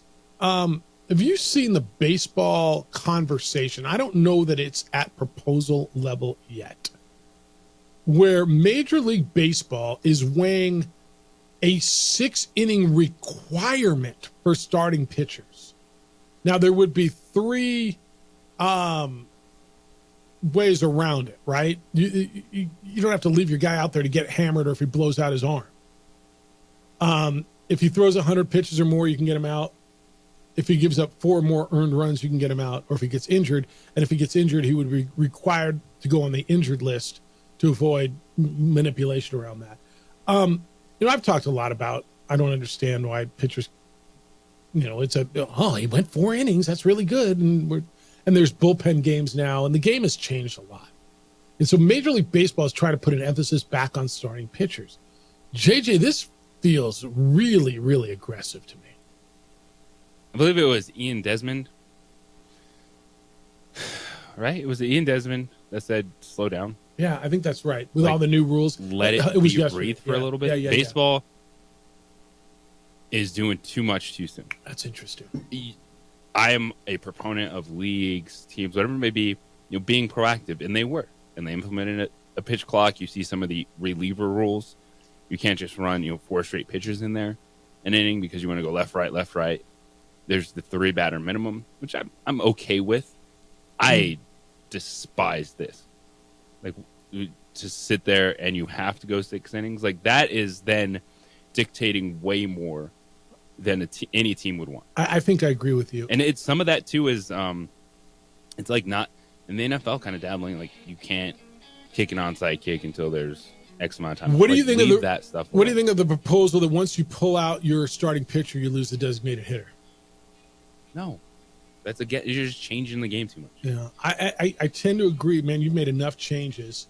Let it breathe for a minute. All right. Thank you to Nick Nee and Ryan Zimmerman. They were both with us today here on The Sports Animal. On the opening drive, the Jim Rome Show is next. The Herd with Colin Cowards after that. 2 Men Ons here at 4. Then you get Isotopes and Round Rock. We are back with award-winning radio Monday starting at 7 a.m. Adrian, great week. Appreciate all the stuff on the video side. JJ, big weekend? Huge weekend. Enjoy it. All right, boys and girls, we're back on Monday. Have a great, safe weekend. Be good to each other, please. Be kind, loving, caring, and sharing. We'll smell you Monday. Grab your family and friends and come. We would like to thank the following sponsors for making this broadcast possible. Don't sacrifice quality and flavor when you're in a hurry. Golden Pride offers ribs, fried chicken, red and green chili breakfast burritos, and Frontier Sweet Rolls. 4 great locations, or visit us online at goldenprideabq.com. Golden Pride Barbecue Chicken and Ribs are proud supporters of ProView Sports. What's going on, Lobo Nation? Ja'Cory Krosky-Mir here. And I'm Devin Dampier. The Lobo football team is going through some changes, but we're here to stay. We'll put in the work on the field and in the weight room, but we'll need your help off the field. 505 Sports Venture is leading the charge in the NIL space. And you can be part of it. You make my heart better. Shorty, she better than all my intentions. Locked in, shorty, you got my attention.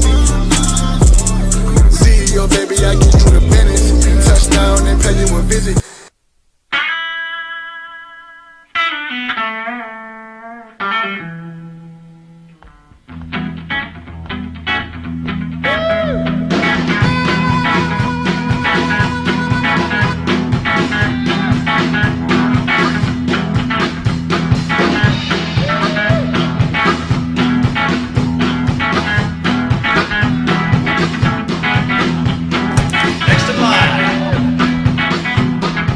Rudy's is a proud supporter of ProView Networks.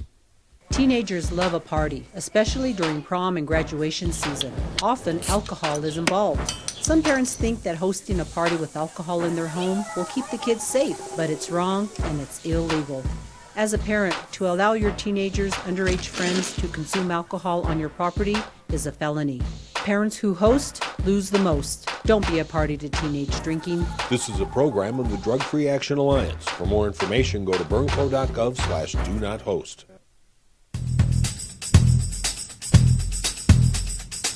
International Protective Services is a proud supporter of ProView Sports and New Mexico Youth Athletics. IPS provides residential and commercial security services in the Albuquerque metro area. For more info, please call 505-897-2420 or visit internationalprotectiveservice.com.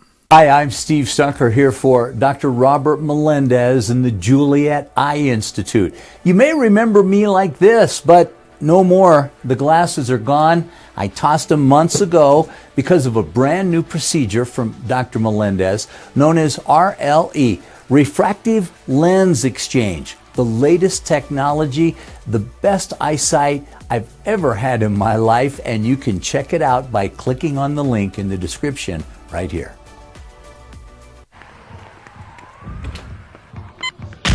These are more than just the sounds of a safe place to go after school. These are the sounds of interest being ignited and of mentors